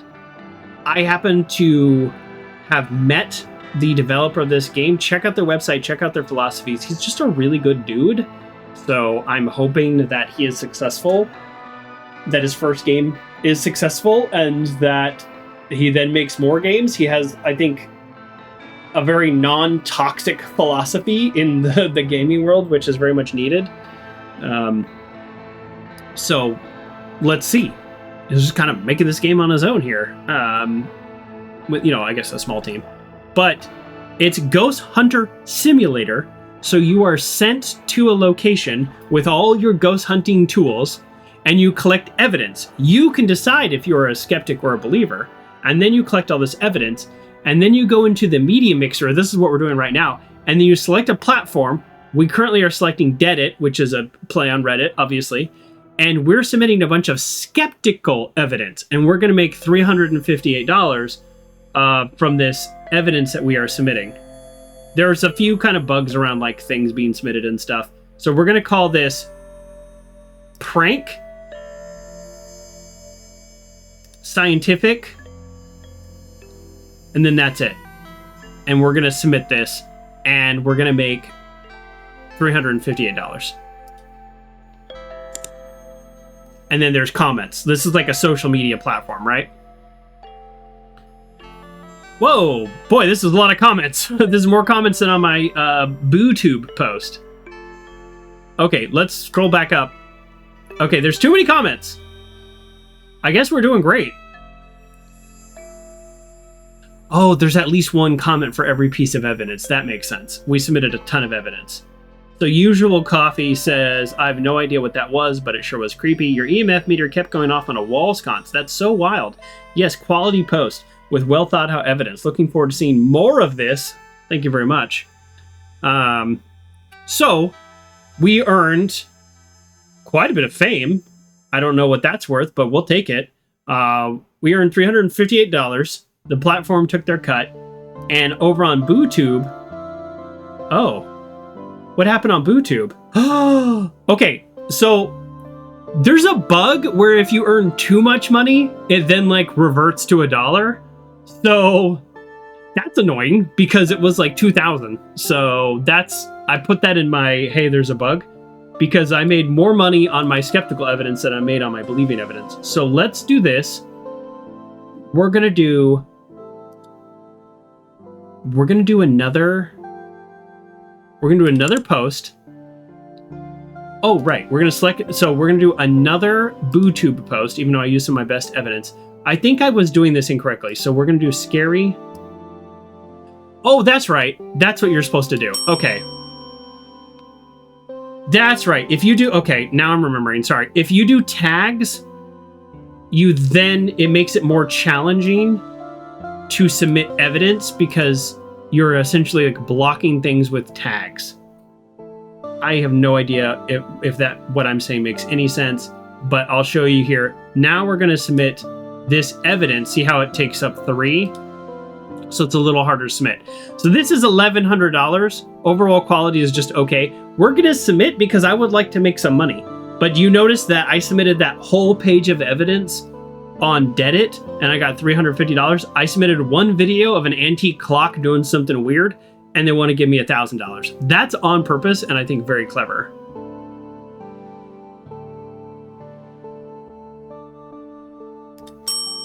Now I would like to actually make some money on this. Oh, we didn't. It's $1 again. Okay, I think if we go over 1,000, I think that's the bug. I'm gonna do it again. All right. Well, let's keep submitting. Also, we needed to do that quest. Well, we don't need to do the quest, but we did the quest. Skip tutorial. Select platform. BooTube. Yeah, I don't mind doing. I don't know, like. I don't know if that does anything for us, but here we go. So how about $2,000 for that? See, that's the problem, is it's too much money. We need evidence that's not that good because we're going to get bugged and I actually want money to buy stuff. Money, please. All right, $700. Like the cheesiest of posts, and we're going to get $700. There we go. Now we got money. So that's just a bug. So there we go. This is essentially the game after you do the mission.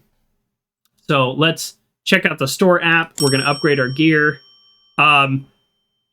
We've already bought this stuff because like the game bugged out and a previous save, it gave me this stuff. So I don't know what to do because we can't complete this quest now by buying something. Or no, we've already completed the tutorial quest line. Okay, there we go. Check your email again and see if you have ghost hunting activities to attract new clients. So I think also part of the post is attracting new clients. Did I see your hug, Rayleigh? I did not. Thank you for the reminder of the channel point redemption. I was explaining the game and I got totally lost in the sauce. That's people say that, but I don't know that that's appropriate in this context. So,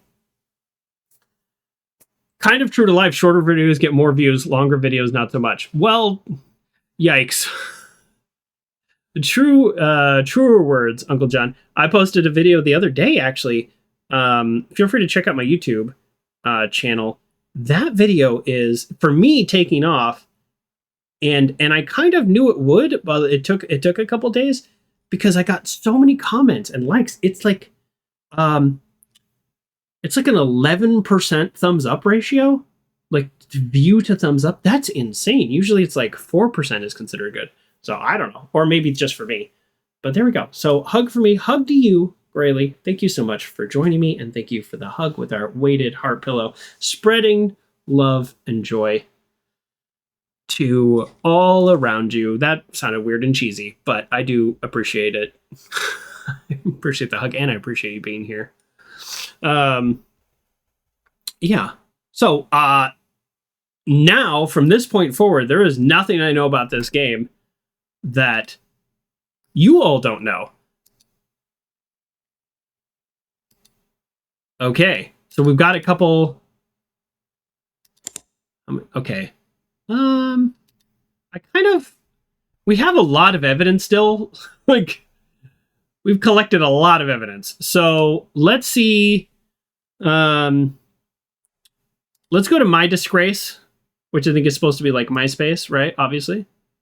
And let's try this. Let's do that. And we'll say scientific. Although that's rich, am I right? Okay, and now we're going to submit one of these photos, which is the grand piano. $1,600. Let's see. And we got $1. Okay, I think it is literally if you break 1,000, it goes around. We still earn a ton of fame, though, which I don't know what fame gets us. Maybe fame gets us better jobs, but that's not the way to make money. If your evidence is too good, you will not make money. But yes, I was mid-thought there. Yes, the video from the other day has like 12,000 views, which is really cool. And then, you know, the day before that, my video got 80 views. Like, I don't understand. It's fine. I'll never understand YouTube. But this is the same amount of money that I can make. All right. By the way, YouTube takes way more than this. I mean, I wouldn't know, personally. Okay, so we've done the social media thing. Let's do the email thing. Oh, look at this. Okay, so it must be... You must get more clients if you have more fame, because that post just like doubled my fame. Where do I find my fame-o-meter? Where do you think we find our fame-o-meter? Maybe I should have checked this also. Huh. So I can go to any of these places based on the email now. Okay, this email starts a quest chain that sends you to the theater level. Now, this is early access, so these levels are not all built. This is why it's like literally placeholder, theater quest, you know. So I don't know what's going to happen if we do this. Like, is this a real thing? I don't know. Travel to the high school theater. That might not be a thing yet. This is literally early access. So, like, let's not get too excited. You can load up. We bought a big van. So we obviously want, there's our kind of main staples. Those are the things we always need to take. Then, of course, camera. I don't know what a REM pod does. I don't know what a black candle does. Probably something creepy. But really, we can take just about everything. I guess we're just not taking our flashlight because we have a headlamp. So let's take a cat toy. And this is this where we go to Google Maps to find out where to go? Is this where this quest is? I don't know. Let's go to this high school. Yeah, this is a theater building. Wow, that's a huge theater for a high school. My high school actually built a theater that was ready to go my senior year. So, I was very excited about that. And unfortunately for me, as a theater nerd, our senior year we did a musical, and I can't sing, so I had a very small part, and I was very sad because I did enjoy theater. I still would, and part of me is always like, should I do like local community theater? Like, the answer is probably yes, but I'm really, really bad at memorizing lines. It's like a dyslexia thing, I think. I work 10 times harder than anybody else to memorize lines on every play I've ever done. I kid you not, they would be like this.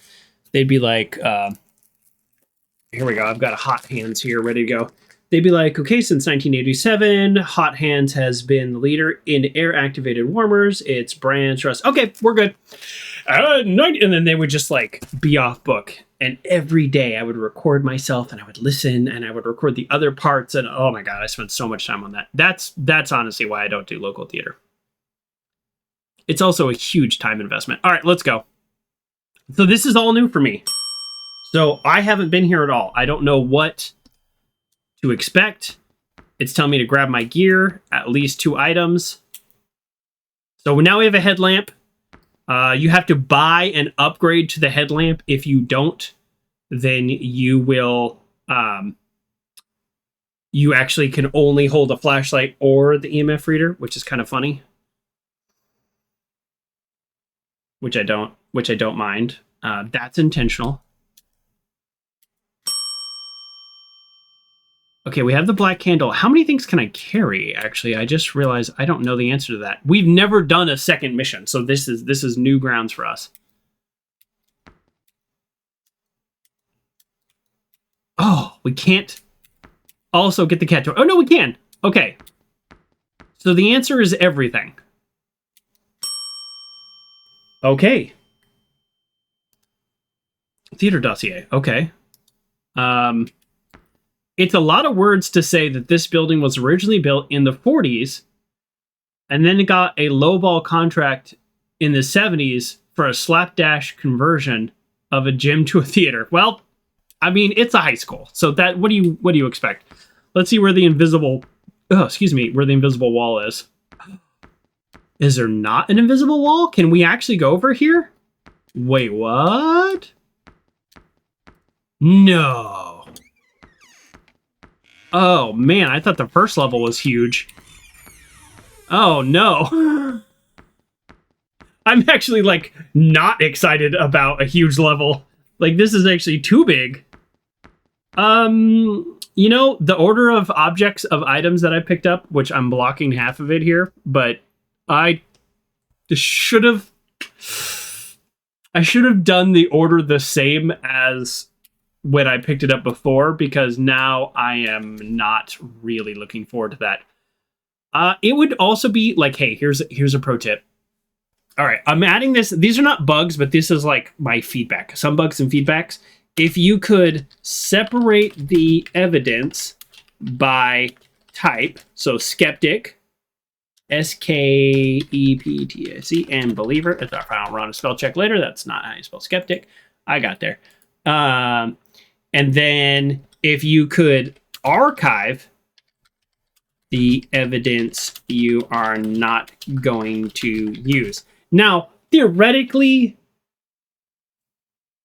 I could just make like 5 more posts and just post all this. That could be a way to use it all. But I like the idea of, like, I don't post 1,000 things. I post like 10 things because I want people to see it. I like that idea. This is a simulator, so I get to, you know, make some decisions like that.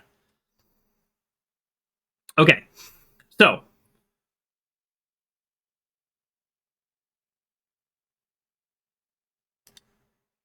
this also means that all evidence that I do in the future is going to also be here, unfortunately.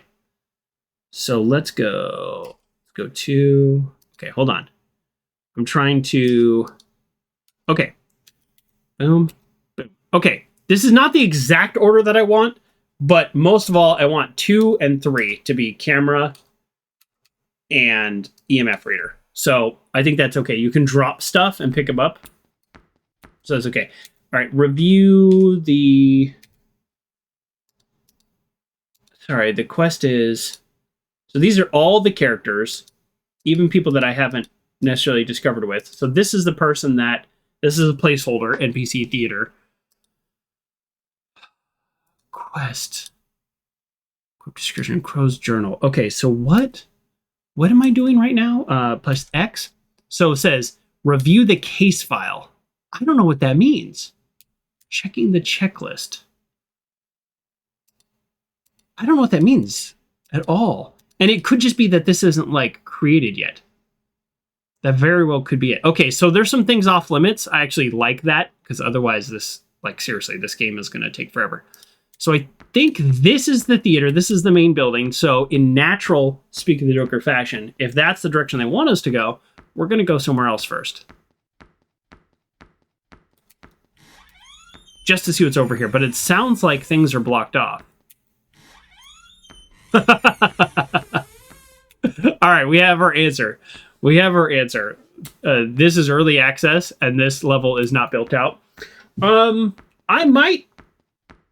I'm guessing if it says placeholder, then that means the level's not built out. But this is why we're playing. This is literally early access. Okay.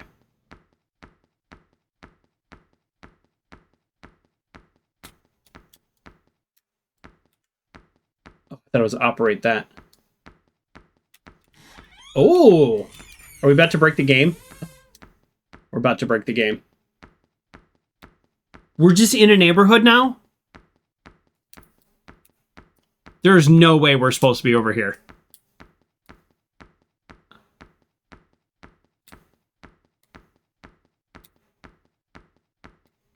We broke the game. This is my favorite thing. This is going to be bad. I don't think there's going to be a way to reload.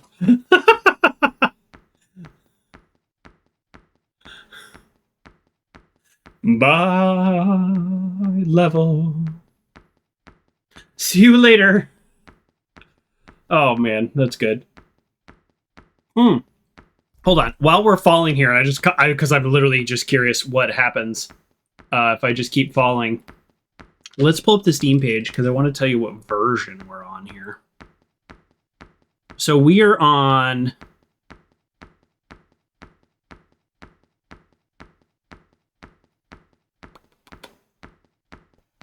Joker, where does it say the version? Okay, the latest update was February 3rd. Okay, we're on 0.2.1. So reduce lighting demands on your poor overworked video card. Inventory much more functional. Now you can actually see some details about the evidence you're collecting. Yes, that's true. Added haunted objects. Improve the inspection screen. You should end up sharing fewer gnome boots and table legs now. That's true. You can also move the camera around to take a better look at the objects you're inspecting. Okay. Well, I don't think I did any of those things. All right. Well, I guess return to HQ. All right, that worked. So we didn't get stuck.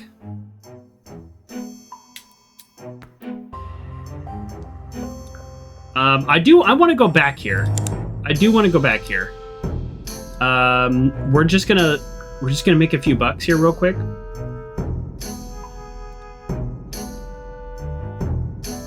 There we go. We're just literally just gonna submit that. That platform cost is no joke. There's no reason the statue of the bus should give off EFM readings. Like, I want to put a post together where I put several things, because look, I only gained a 12 fame on that. It's like diminishing returns.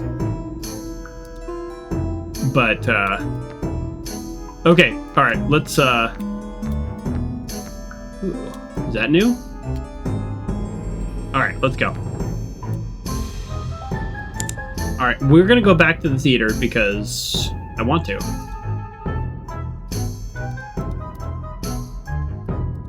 And we're gonna take all of our items with us, except for the flashlight. Literally don't need the flashlight.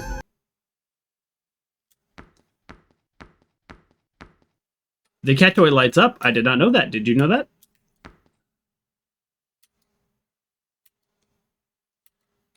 I realized I just picked things up in a random order again. Okay, so we can fall off the world over there. Literally, this level is not built out, so there's no reason to be upset about that. Let's see what's over here. I just like the fact that he built a neighborhood. Like, why'd you build a neighborhood if you're not supposed to go out there? All right, that's actually blocked off. Can more video games please block stuff off instead of just having an invisible wall?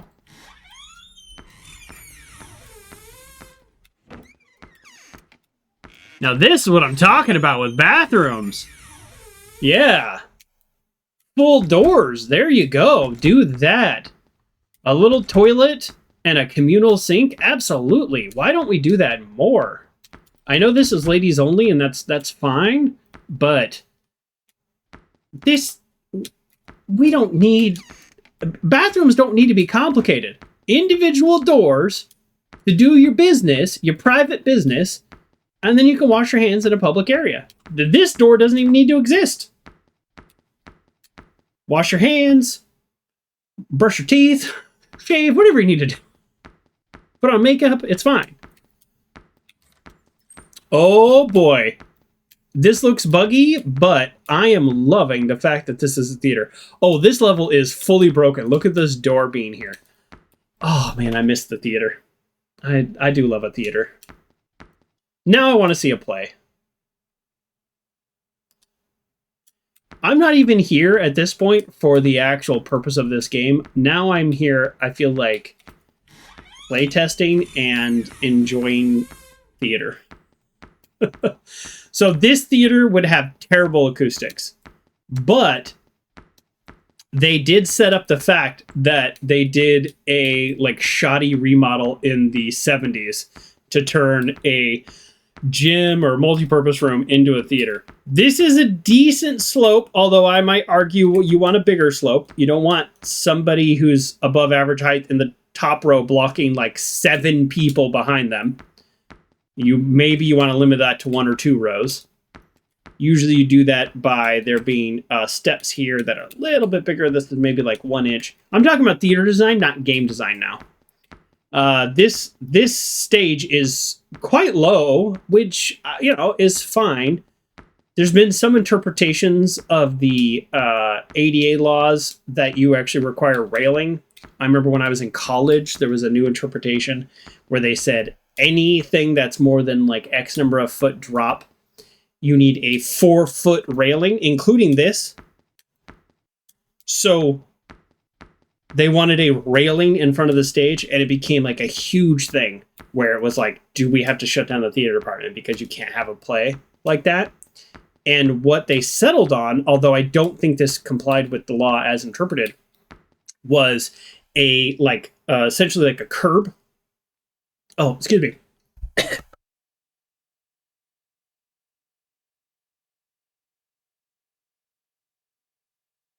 Sorry, that was weird. I just got this this horrible dry tickle in my throat, and I needed like cough, and I had like a little phlegm with that too. That was weird. That caught me off guard. Like, what just happened? I have no idea. That was weird. That was really weird. Ugh. Oh, there's literally a ghost over there.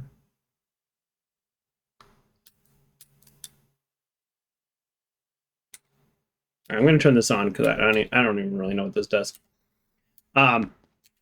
So they essentially created like a curb on the front of the stage, and everyone was pretty unhappy with that. But that was the solution. I mean, I'm all about accessibility. I talk about it on this show all the time when games have accessibility options. I love accessibility. It gets a little challenging when you have something when it's not a reasonable accommodation, right? I also think people, like human beings, are also responsible for accommodations, meaning, let's say you had somebody in your theater class, theater department, or in a play where they need to know where the edge is so they don't fall off and hurt themselves. I think it's incumbent on the people that are part of the production to also make sure that that person is accommodated for and taken care of. Meaning you don't need a 4-foot railing. You might want to figure out a different system, is what I'm saying. Let's get our EMF reader. Things here are like real low level so far. Oh, we got a safe.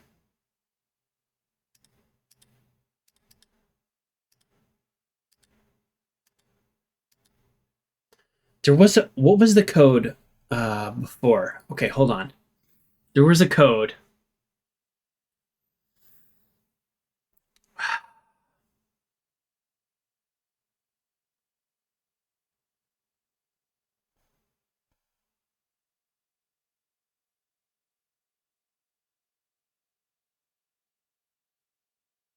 He told me before, it was like a video game code that like meant something in like programmer language, and I don't remember what it is. So now I'm just curious. 1337. How many people remember that one?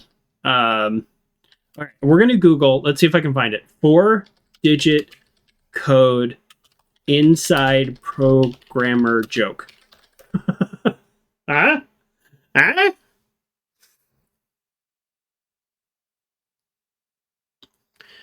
Jeff Dean's pin is the last 4 digits of pi. Well, that's funny.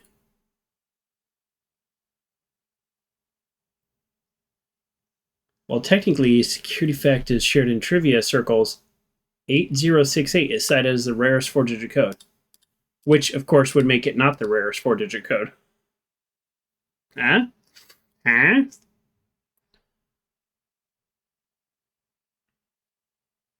Some of these I don't get. What was 2 1 2 3 4? What Google is like popping up inside joke codes.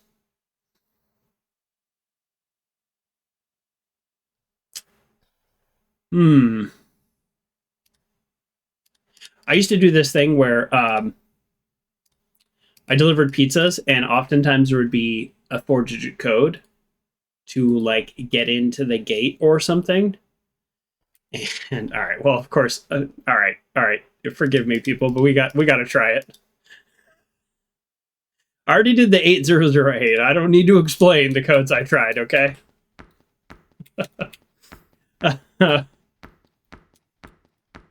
If you had a pager back in the day, then there's even more codes to try. A gnome made of heavy plaster intended to be placed in a garden. They're usually quite cute. There's something a little unsettling about this one. There is something unsettling, but not... Here. Let's light that candle. It might be unsettling, but he doesn't have EMF reading.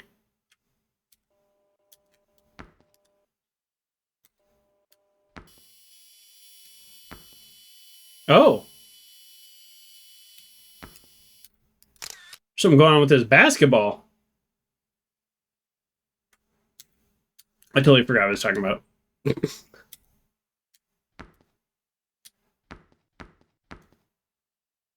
Beer. Oh, yes. Apartment complexes or other security measures to get into gates. Oftentimes, the 4-digit code for the gate to like get into the apartment complex or get into like a gated neighborhood was the year it opened. That was like the most common.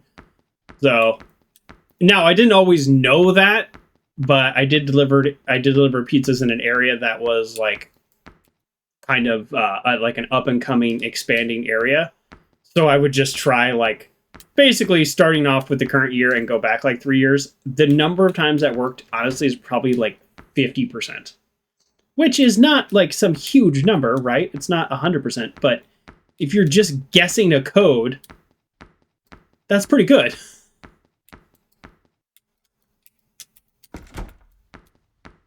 So the industrial fans are giving off... Oh. Well, now that's interesting. It actually started moving.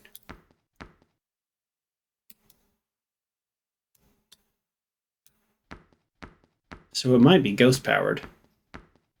All right, let's go collect our evidence.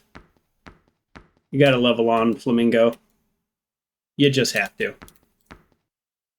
Aww. Look at the elephant. Aren't elephants, like, ridiculously cute? You ever see, like, a baby elephant, like, loving on a human, and they weigh, like, 8 times as much as the human, and the human is, like, desperately trying not to get killed? I don't know. Everything I learn about elephants both makes me love them more and makes me sad about how we interact with the natural world. But let me say this. Let me defend humans a tiny bit, which, you know, I have no reason to.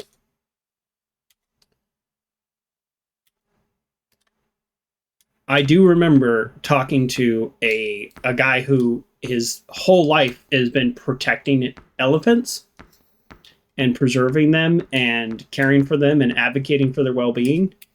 And he said something. He was like, look, it's easy for us in America to be like, oh, save the elephants, do all this. And he's like, what if you lived in a village where 2 elephants came and destroyed all of your crops? Because that happens. And your life, your livelihood, your ability to eat and take care of your family and sell whatever excess you were going to make is gone. And there's nothing you can do about it.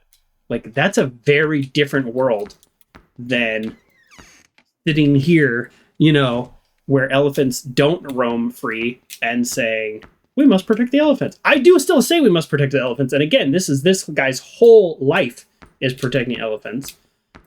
But it's just that perspective of like, it's not that easy. The world is really complicated. And I appreciated that. I appreciated that like reframing of like, not everything is just automatic where you can say, you know, let elephants roam free, let them onto your property, like who cares? It's like they will destroy your crops. Sometimes not to eat it, just to do it, right? They're wild animals.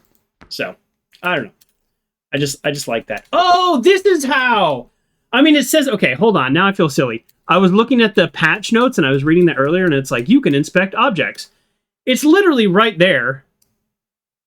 Look, I can, in fact, inspect objects. And it says it right there. It's on the screen. That was just my bad not knowing that. Oh, man, now I kind of want to go back to that first level. Okay, so let's... Obviously, we want to record the toilet. Where's my voice recorder? Okay, that's number 3. Oh, I love how I can stick it to the wall. Nice.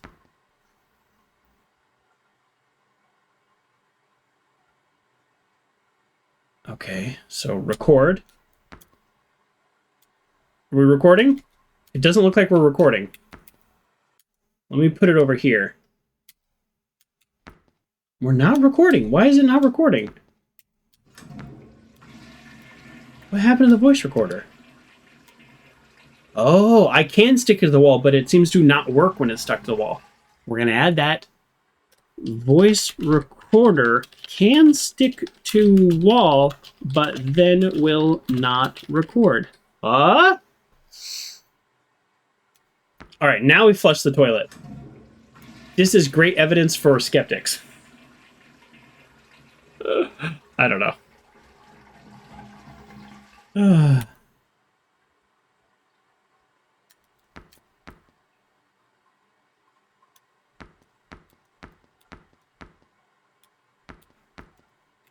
think this level is just not built out, but that's 100% okay. I'm just excited to be in an area. I think this is the green room. Oh, man, I hated taking my shirt off in high school. Weird comment. I was like a skinny little guy, too. It's not like now. Although now I would be more comfortable with it just because I'm old and I don't care. But I was like always very like nervous and shy about it.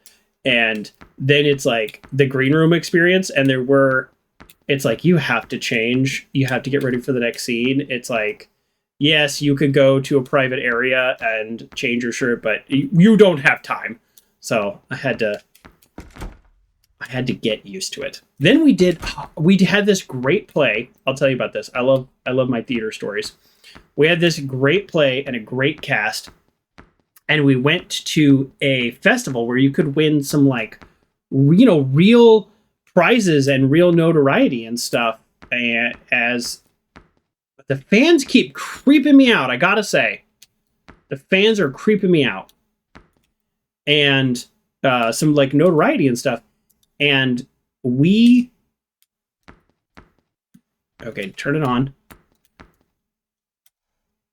All right, I don't know how to operate the candle per se. Okay, there we go. It's lit up. Like, what does this do? What am I doing right now? What does the candle do?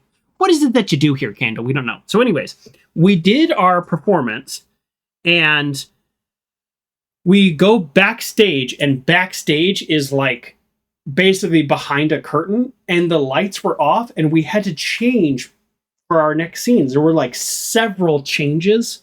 It was like a one-act play, but there were several costume changes. It was really good. It was a really good play.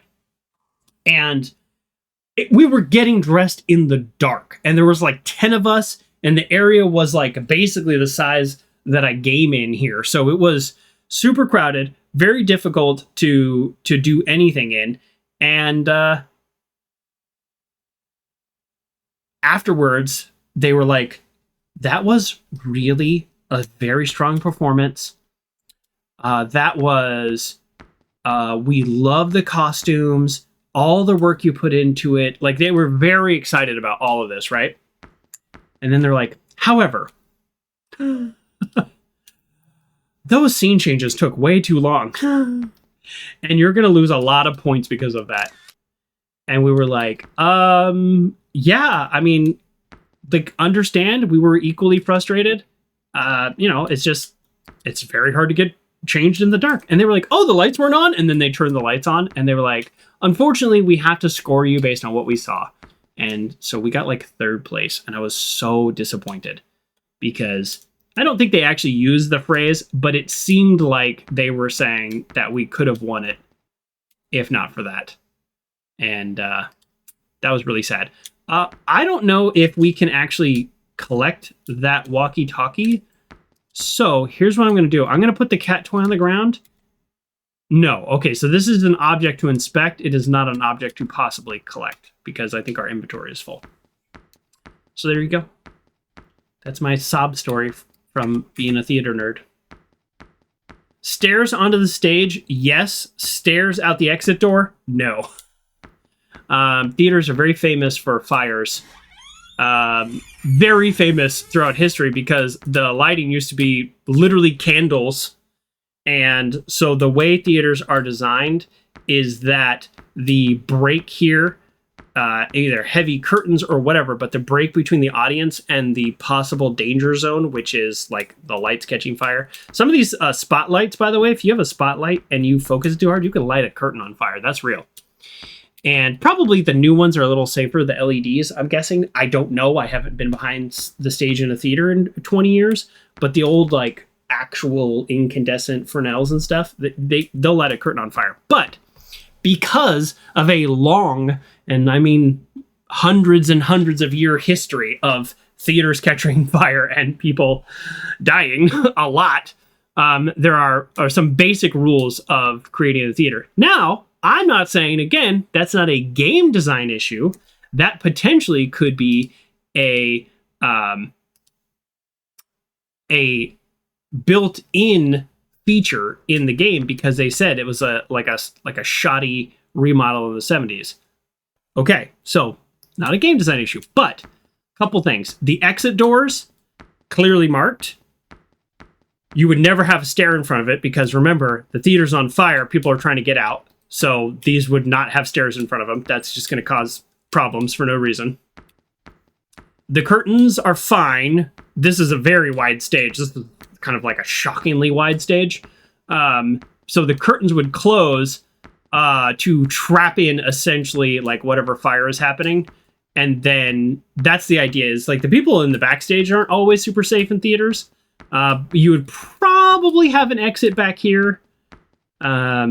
You would also need some kind of like huge industrial doors that could serve as emergency exit too to bring in large sets and props. This is a high school, so probably not, but there would need to be some exit back here. So let's say something happened to these lights, there's an electrical fire or the curtain catches fire because it's focused wrong. And this goes on. You want to shut the curtains to trap the fire in. All the audience escapes through the exit doors, preferably the back, but the ones that are here, they got to go out here. And then the people backstage run out a door that would be here or there or there or there or there. So there you go. That is how I would design a theater. I don't know what the codes are or anything like that. I've just been backstage a lot. So, yeah. But these are like green rooms, right? None of these go outside. Yeah, no, okay. So there you go. Theater nerd talk. Yeah, there's not a ton here in terms of the ghost stuff, and I think that's okay. We're gonna, before we end today, we're gonna check out a couple more locations. I don't think anywhere he said like, oh, all these locations are done. We're in early testing. Come explore 100 different locations. No, I don't think so. It seems like a lot of focus is on that tutorial level, which makes sense. But that doesn't mean we're not going to try. There's no way to turn off the camera. I have to move to another object. Or there might be, and I just don't know it. Oh. What's this? Oh, right. This is like the lunchroom. Creepy.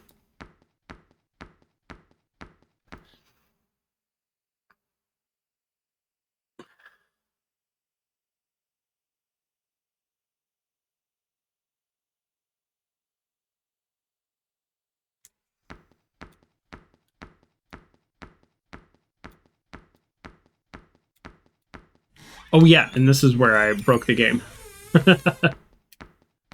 Okay, so not a ton of EMF stuff here. That's fine. Let's go back to HQ. I want to post about this place to like just see what happens.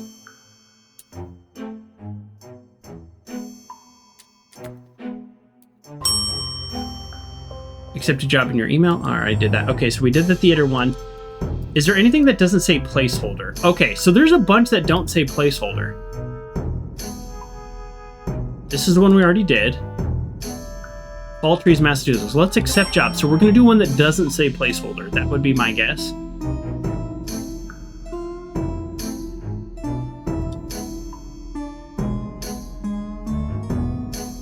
Okay, hold on.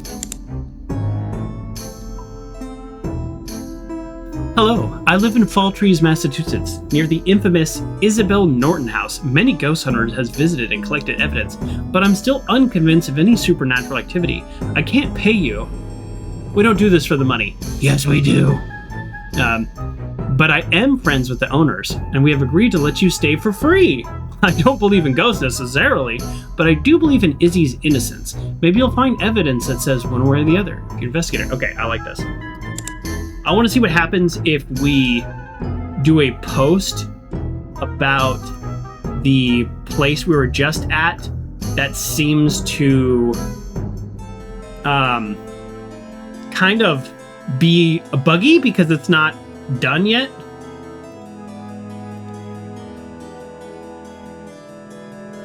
Interesting. Overall quality, all the evidence, 75. Expected fame, 12. So I'm not really sure how this is like calculated. There's a little bar at the bottom here that you can kind of see. So this one's only a 5, but it's better for believers.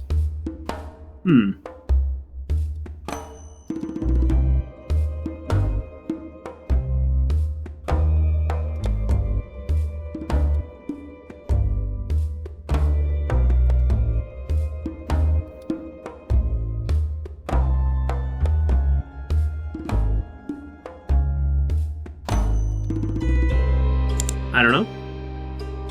69 fame. 300 cash money.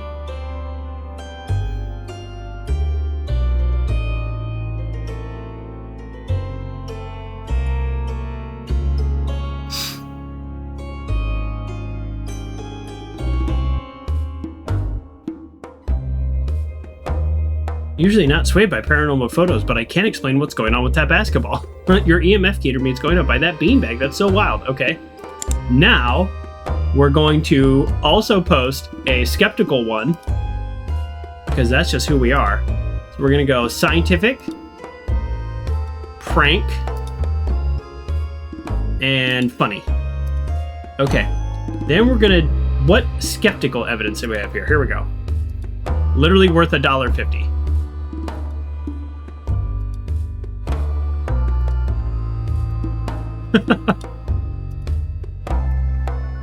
It's hard. I would say one recommendation for this game. Obviously, there's things still being built out and bugs being fixed and all that. That's fine. That is what it is.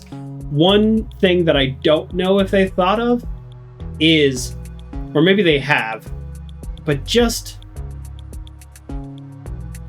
being able to take photos and evidence of stuff that is nothing and then call that skeptical evidence, even if it's low value like this stuff, I think that would be really funny. Like, even if it's low value, I just want to be able to like take a photo of a wall and be like, that's a wall. Clearly there's nothing going on here. Which is like dumb, but that's the point, right? Like, look at this. Look at that for believers. Okay, that's the other stage. All right, submit that. All right, and we got our $25 for being skeptical. Best ghost hunting evidence ever is our username. And then what is our username on BooTube? Ghost haters. Okay. Reddit. Okay, so it's /D. Okay, get it. I barely use Reddit. I'm one of those people that like I find Reddit on search results, so I kind of barely know how to use it. So that's not my username. That's my username. No thumbs up or thumbs down. All right, we'll travel to the Norton house. So we did a level that's not finished. Now let's do a level that is finished. Is that everything? How am I missing something? Am I missing the flashlight? No, there's one slot remaining. Yes, yes, yes, yes, yes, yes, yes. Camera, didn't see it. Oh, thank you, Grayley. An ad is going to run. Let's go ahead and run that ad now before we dive into this area. Just to get that out of the way.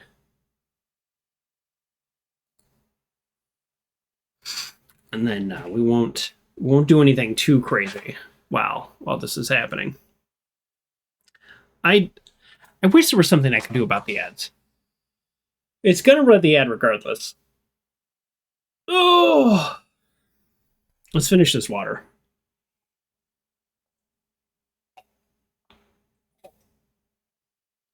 Thoughts on the game? I'd love to hear it in chat. And I know the developer would love to hear it. I mean, it's okay. If you hate it, that's okay too. You can be like, this is dumb. I don't play a lot of Sims. I think I've played 3 Sims. I said earlier I played 2 Sims. Now I think it's 3. This would be the 4th. So I'm not a big like Sims guy, but I am starting to appreciate the genre more and more as I've played more like Power Wash Simulator and stuff, which is like literally just a job. That's just work. Okay, let's pick these things up in the right order. Helmet. Picked up the cat toy. Headlamp. EMF detector.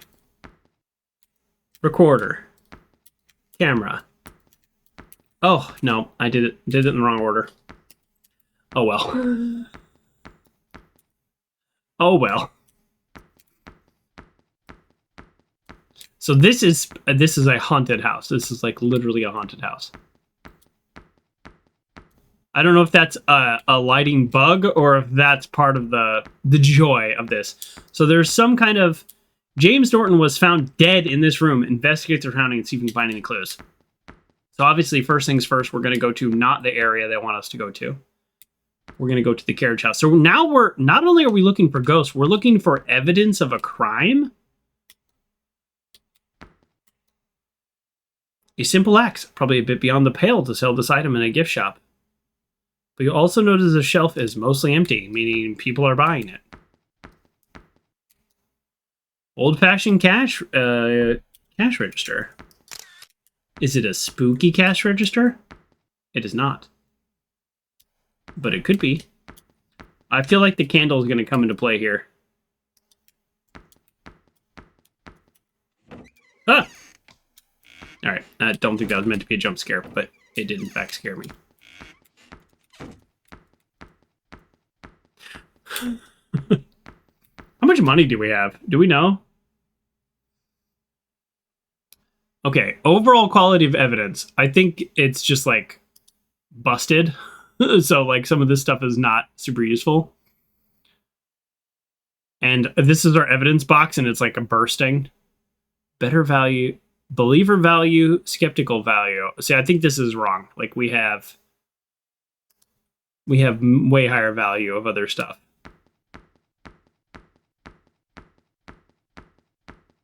Okay, all right, let's go into the actual place. Let's do the quest. It's a straight walk into the basement, which I don't love.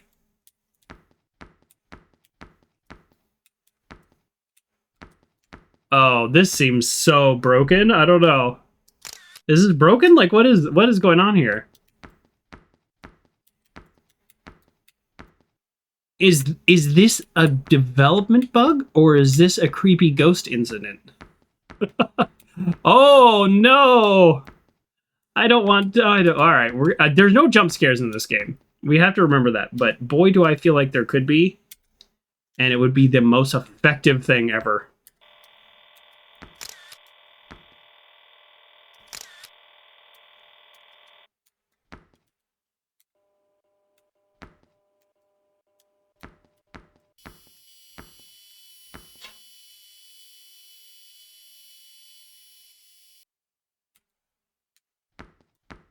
Sorry, something scared me.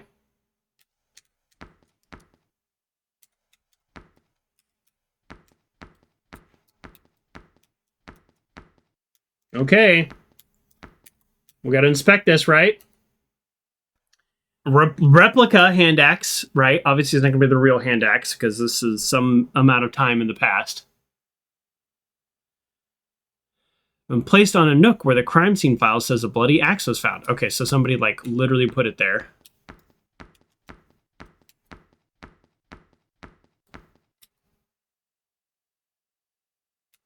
Well, for the record, I just meant to inspect it. I didn't mean to turn it off, but all right. The black candle doesn't seem to do anything. I think my theory is not really like watching these kinds of shows or anything. I think my theory is that it's going to like light up all crazy if there's some dark spirit around, something like that. But we just haven't seen that yet. Narrow staircase. Yeah, thanks. It is in fact a narrow staircase. Oh, this is creepy. I don't like it. This is why your buddy Joker doesn't play horror games. Once a year. Not this year, though. We were playing Fallout New Vegas. But we did... that's a ghost. We saw a ghost. We saw a real ghost. Okay, this game's not supposed to have jump scares. That was a ghost.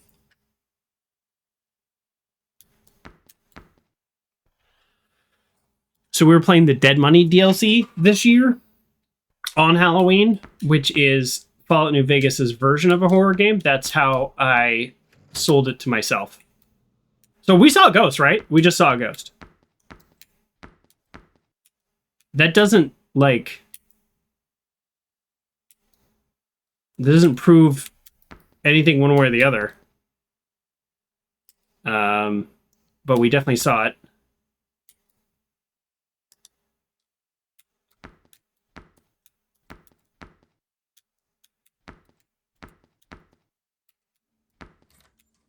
Yeah, not a big fan of there actually being something here. Although, I guess paintings moved and stuff.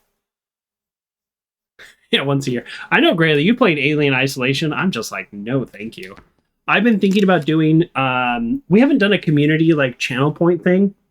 And honestly, the only thing I've used those before were charity and bonus streams. And so I was like, oh, maybe I should do like a horror game challenge. But I don't have enough things to spend channel points on, so I know it will get funded.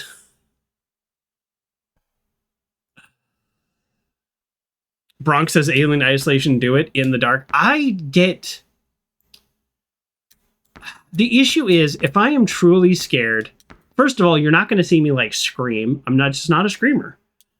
I'm a shutdowner. So if I get really scared, that like startled me. But if things are really creepy, I will just go into like hyper focus shutdown. So basically, this is me playing Alien Isolation.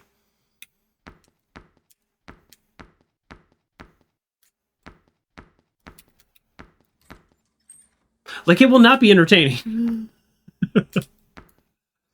This is why when I go into like haunted houses and stuff, my brother's always like, He's always saying, and he's right. He's like, you got to get into it. Like, let yourself get scared, because this is me, like in a haunted house. First of all, I can see, hear, and feel everybody in there. I hyper aware, so I know exactly where everybody's going to come from. I can feel them, so I always know when they're about to jump out. I guess not always, but like 99% of the time. We're going to inspect that couch, folks. Don't you worry. After we inspect this owl. So that's how it's going to be with me playing Alien Isolation, is I just go... And it won't even be fun to watch.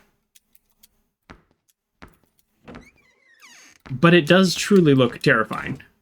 I was scared watching Graylee play. So that's why I was like, I'm good on that. But I do need to do some kind of community channel point thing, right? Those are fun. All right, this is the couch.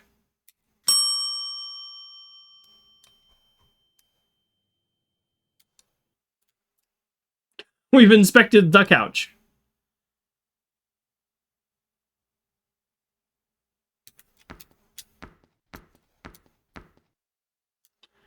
I'm not ready to give up on the couch yet.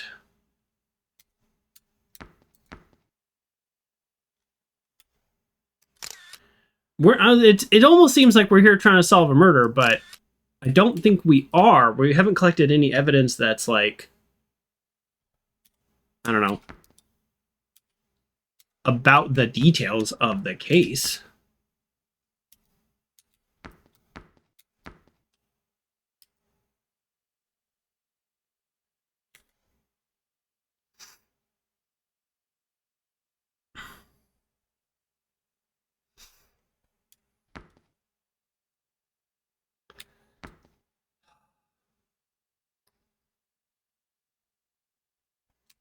Okay.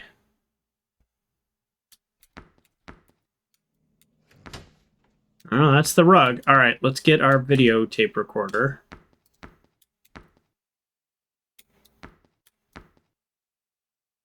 Oh, no. The guest bedroom is the rug. Okay.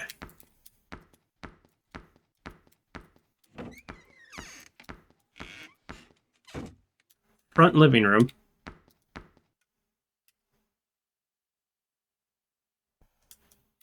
Evil candy dish with lid?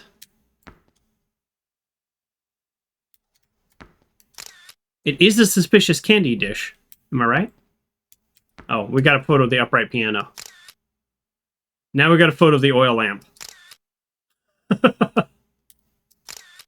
Give me that candy dish. A lot of wall sconce photos. Let's see what kind of evidence a wall sconce photo is. Oh no, we can't scroll down. Oh, darn it, we can't scroll down. So I don't know what the game thinks it is. So Bronx says it's tense, no denying that. I don't do horror either, so I get it, but having finally played through it, I'm glad I did and enjoyed it. I bought it when it first came out. I only played it last October. For me, I feel like 10th is horror.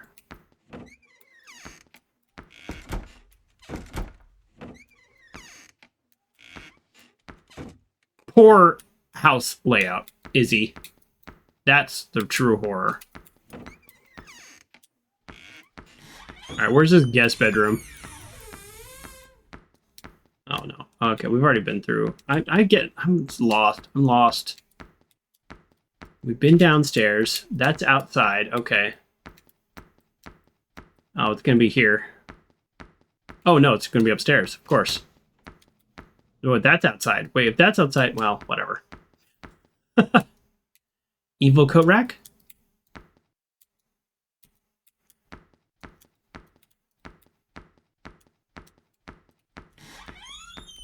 Maybe that wasn't a ghost. Maybe that was just a lighting effect.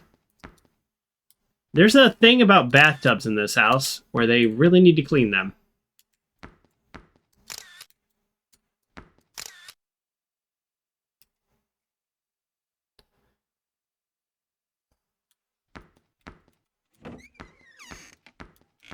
Oh, I don't want to be in here. Okay.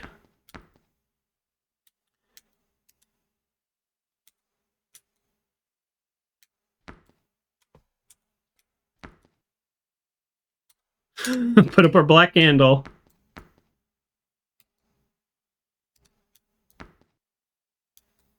I don't think this is... Oh. The sitting room couch. So we're actually inspecting the rug right now. So this is a bug. Okay, I'm gonna type this in here. So this is Izzy level inspecting rug says sitting room couch. And here's how I know it's a bug, because it gave me credit for the quest. The quest was inspect the rug, and it gave me credit for the quest. So that's how I know. So this is apparently where the murder happened. Again, how are we learning? Many people believe Izzy was involved in the death of her husband and his stepmother. She was found not guilty. Examine the evidence. How do we examine the evidence, though? I don't know. I like that this level is about like collecting evidence and stuff versus evidence of a ghost. We're also collecting evidence of ghosts, but we're also trying to like solve a murder. And I think that's interesting. I don't know that it like matters in terms of like gameplay. It's very similar, but I think it's clever.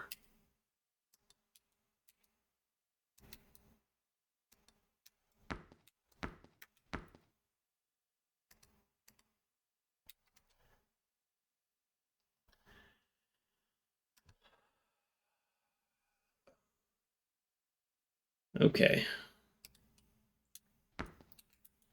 So poor room placement. If feng shui is the thing, these people have failed it.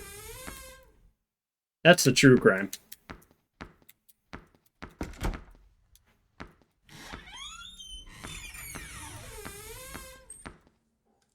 Wait, are we trapped? How did we even get in here? Help! Now where am I? What? Oh, okay. What? No, wait, what?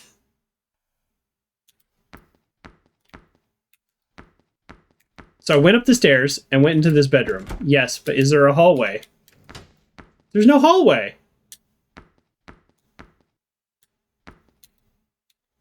A lot of travel trunks here. And a lot of just EMF going crazy everywhere I walk around. Also, by the way. So this whole upstairs area is not great. Okay, it might be that we just can't get through there. Right? Yeah, there's no other doors. So that's the situation here. Okay. So we have to go back downstairs and inspect the rocking chair in the kitchen, which is fine. It gave us a quest, so we're okay. But I think that might be a bug, or it's an intentional cutting off of an area to limit the playable game area while it's still under development. This is a dining room, not a kitchen. That's the formal dining room. This is the kitchen. Okay. Uh-oh. Oh, rocking chair. Okay. So let's... Oh, is this where we saw the ghost? I think this is where we saw the ghost, right? It feels like 100 years ago now.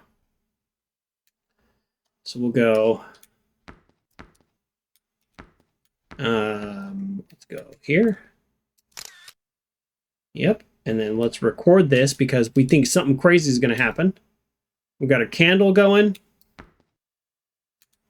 We've not been using the audio recorder at all. Let's go ahead and use that. And we got the candle lit up. Candles lit up. Let's go. Here we go. Nope. Picked up the audio recorder. Oh, picked up the candle. Let's try that again.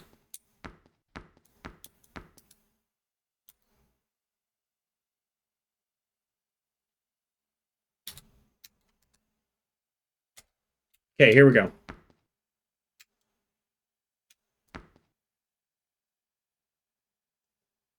I just is not going to let me do it with all this other stuff around. Yeah, it just keeps triggering.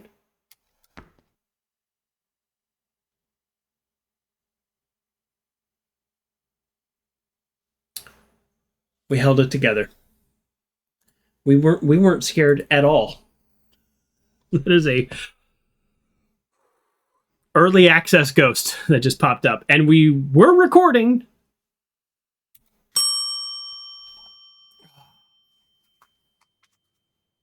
See what I mean about I'm not like a screamer? This is why horror games, which this is not a horror game. This is why horror games are just like, I don't know. Probably won't do much for me.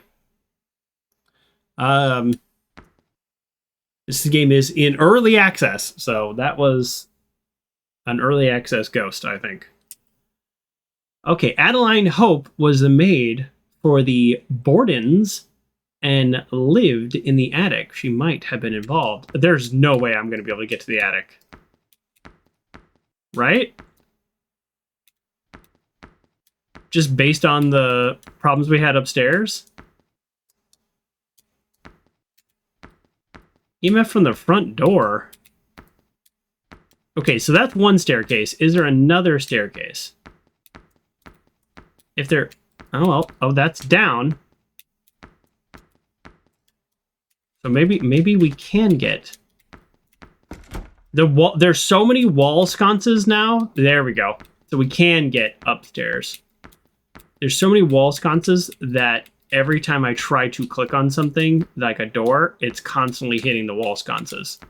So we'll call that a bug, too. It's just about, like... I don't know the programming behind it, but it's essentially, like... things have a interactable area, and the wall sconces interactable area is pretty big.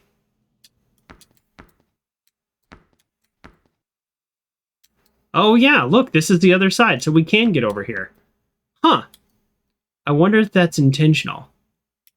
I mean, I guess it has to be intentional. Like, I mean, he put the bed there, and he put a second set of stairs, so I guess it's intentional. It's an oil lamp, which means it's lit up when nothing else is. I like that. That's clever and fun. Whew.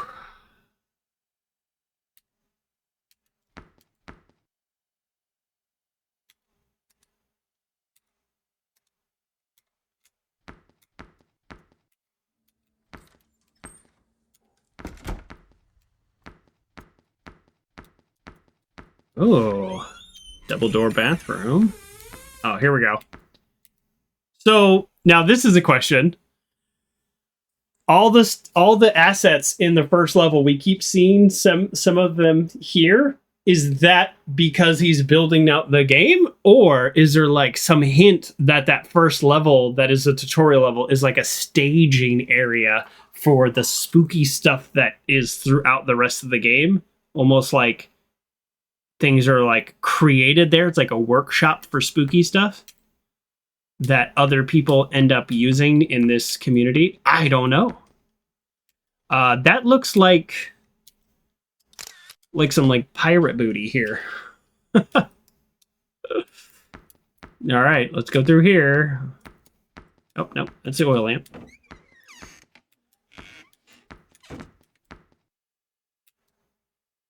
I don't want to be in here. This creepy little closet. No, thank you.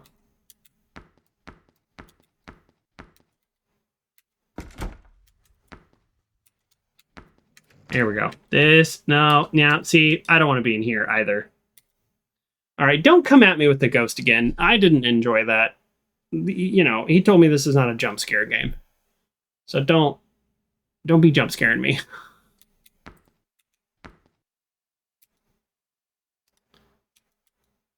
I'm assuming this is her room. Here, let me walk back out. It just says a bedroom. We're like out of rooms. So actually, hold on. Third floor. Nothing says attic. This says third floor, so we actually might not be there.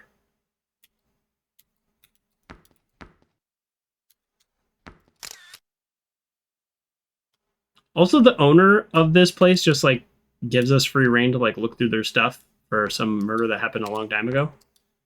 That's a little strange, right?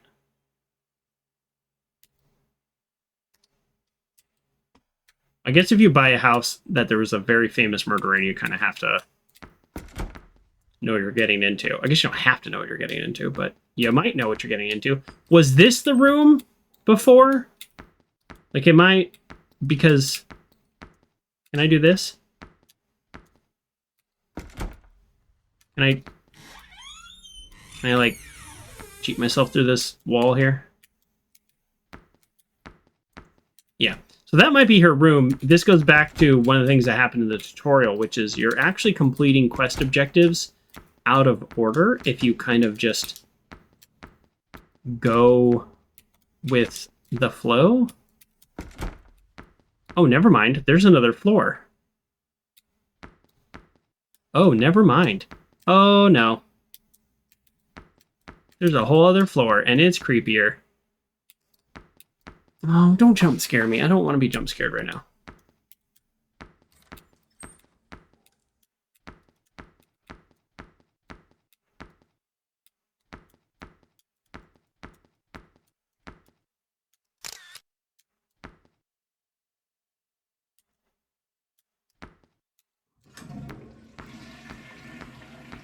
I think these new owners would have maybe cleaned up the toilets.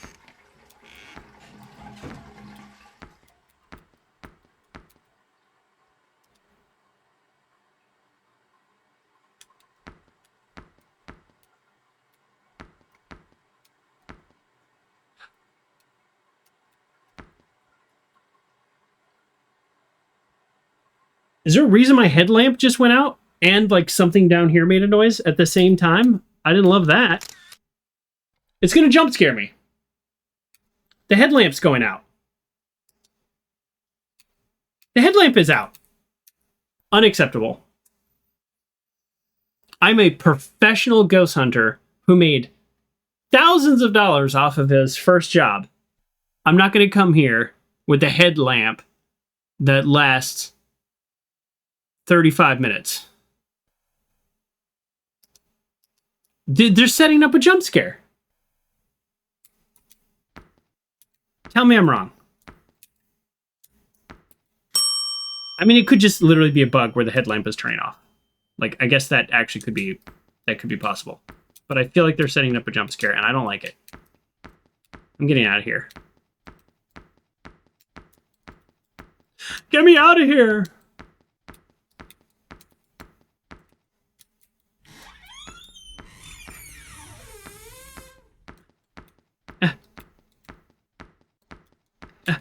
No. Get me.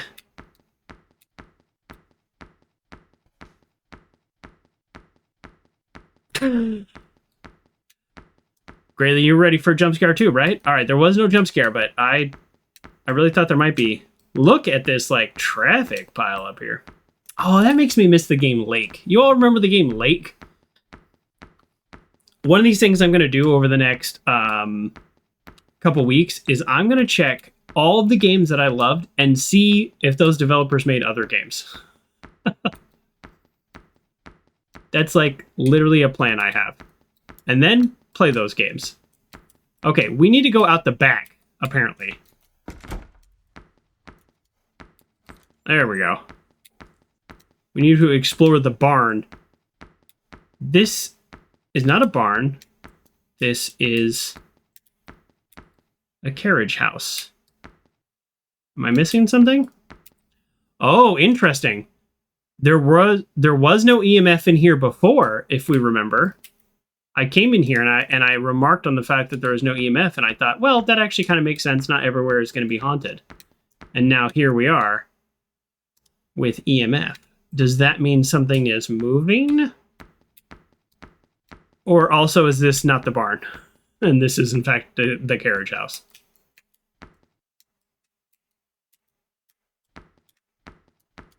because we're not getting credit for being out here, so I don't know. A lot of doors giving us evidence.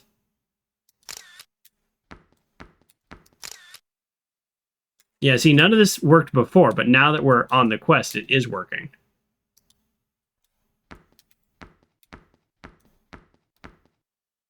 I mean, that's okay. I just find it interesting.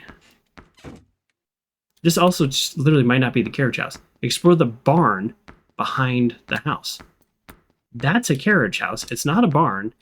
And I did explore it, and it didn't give me credit. So let's go through and click on everything in here and see what's up.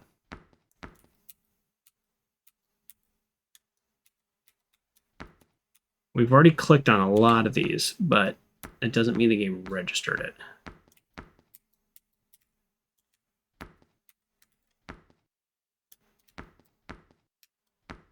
Okay, I think that's every clickable object in here. So this could be... This could just mean they haven't finished it. And unless there's another place, hold on. Okay, basement. Oh, I'm out of water. Time to open up our Dr. Zevia. Ingredients: carbonated water, natural flavors, stevia extract, tartaric acid, caffeine, and citric acid. It's a play on Dr. Pepper. And I think it's okay. I don't really like Dr. Pepper, so... I don't dislike Dr. Pepper, I'm just indifferent. I don't drink a lot of sodas, so... How would I know? Yeah, I don't think there's anything else out here other than the carriage house, aka barn, and the game has not registered that as us exploring it. So this just could be a bug. I would like to finish the quest because I know a lot of this game is still in development, and so obviously it's early access. So of course it's still in development, but that makes me want to, yeah, see details coming soon. That makes me want to like at least finish this. Izzy claimed to have been in the barn when their father was murdered. Explore the barn behind the house. See, it just makes me want to get something done about this, like resolve this quest, because the first quest is, hey, look for evidence of a ghost. All right, and there's hints that there's more than one ghost, but you only need the one ghost to complete the quest. All of that, right? All of that makes sense. Then this one is like, hey, use your ghost detecting powers to investigate a murder. Ooh, that's different. We're doing, functionally, it's the same gameplay, but we're doing something very different. So if that's true, I would really like to actually complete it and then have the game, tell me, or at least potentially have some kind of conclusion to the quest. Huh.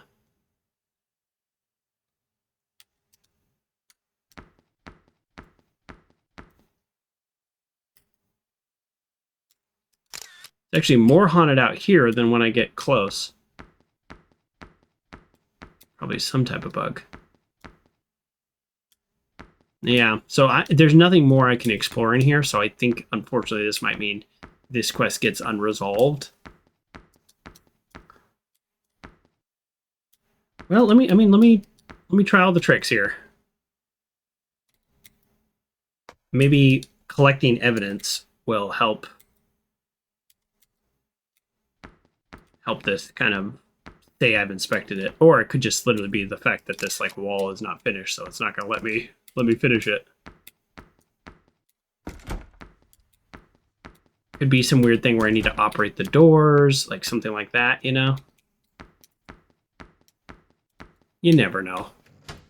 I'm not a programmer at all, so I have no idea how things even work, but I have played games, AAA games with more bugs than this, and it's all about finding how to get things to work. Okay, yeah, don't know. I don't think I can finish this quest. It probably has something to do with this upstairs area. Like there will probably be some ladder or something, and it's just not there. That is just a guess. So we don't get to finish this quest, which is kind of too bad because I think it's the most interesting departure from the premise. The premise is investigate ghost and then decide if you're a skeptic and post onto social medias to make money around those things. Right? That's the premise. That premise by itself is really cool. This added premise of, hey, maybe there's something going on here. Ooh, I just got kind of nauseous all of a sudden. Sorry. Ooh. Yeah. Maybe I don't need the stevia right now.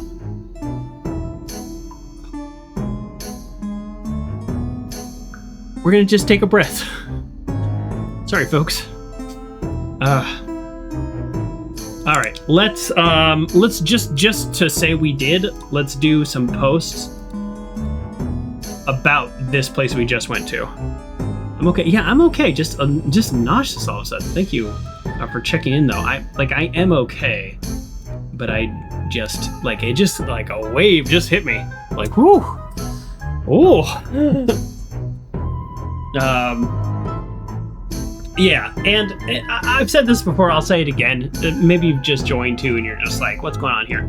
The developer of this game, Primate Entertainment, I'm posting a link in the chat. Like, do check them out. They have such a great philosophy of like, hey, let's change the gaming industry one company, one game at a time. I don't know if that's possible, but it's a worthy goal, you know?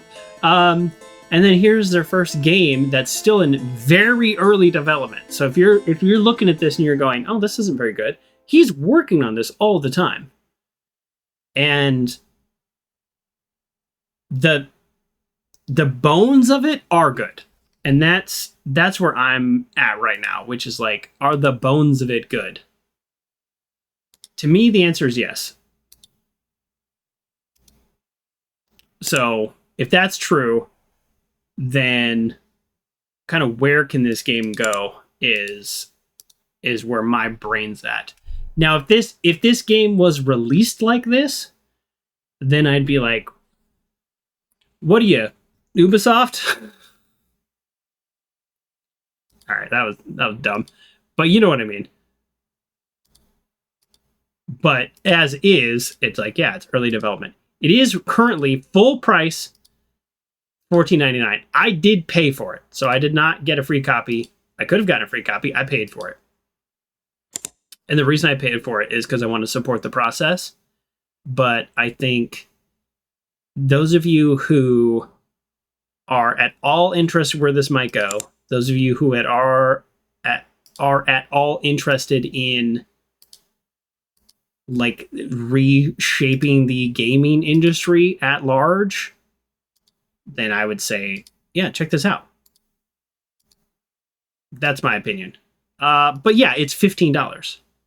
So what's that value? You know, I'm always talking about the value of games. You have a game like A Short Hike. I don't know how to assess a value.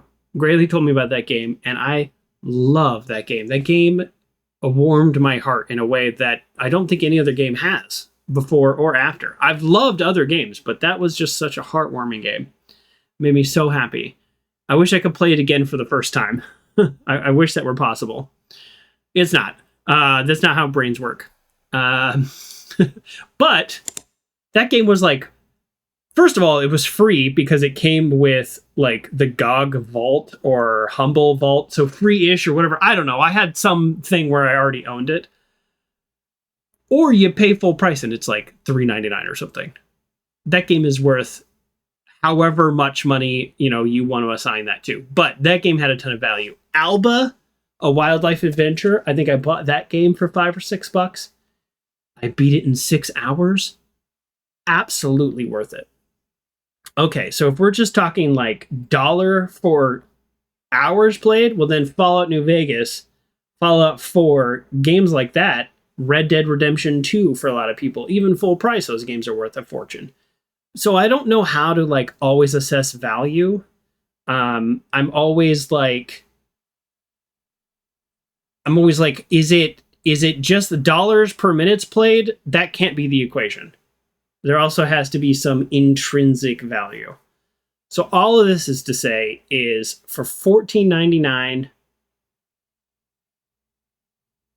I think it's worth it because of my connection to the developer. So like I'm so biased that I can't give you an honest assessment. I guess that's it. Yeah, I can't give you an honest assessment. All I can do is play the game and show you the game and then have you decide. Yeah, I think that's where I'm going to leave that. I was trying to think of my opinion, but I don't think I can give you an honest opinion. So there we go. That my opinion is I can't give you an honest opinion because my honest opinion is like buy it just to support them. But that's not fair. That's not fair if you have a budget of $20 to spend on video games this month or this year. How can I tell you to spend 75% of your budget on this game that's not a full release yet, and maybe it's not a genre you like? That's not fair for me. I don't want to do that. You could buy Alba, Journey. These are games that I've loved. Sable. You could get all of these on sale and a short hike, either sale for free or whatever, for $20, probably combined. If you get them on sale stuff. I think Sable's like $30 full price. And then you can say, well, that's my budget for this month or this quarter or this year. So I can't tell you to spend your budget, but I can say that I appreciate the direction of the gaming. I want to support people. I support artists, the artists who made this. And I want to support the gaming industry and getting better. And we just got off a full long playthrough of Fallout New Vegas. And so my goal now is to play a few more indie games or just mid-sized games, just not some AAA games for a while. That's all. Like, and if we find a AAA game that we absolutely want to play, then we'll play it too. I'm not saying I don't play AAA, but I just want to just see this other stuff. Some of my favorite games of all time have been from indie developers. So, yes, go to the Discord, post your idea for games in the chat. I'm building out my schedule. If you're watching this on YouTube, it is quite delayed from when it was on Twitch. So watch me live on Twitch. But we have some travel coming up for work, and we have some personal business to attend to that is going to cause us to miss some streams. So the YouTube schedule gets a little juggled. But for those of you watching live, I do appreciate it. Check my About page. I will do my best to always keep that updated and also update the Discord about when I will not be live. So thank you, everybody, for joining me. Thank you so much, Grayley, for the raid, and Evo for the resubscribe. 47 months. I need to get a 48-month badge. I don't have a 48-month badge. Oops. Thank you, everybody, for being here, and I'll see you soon. Okay, bye.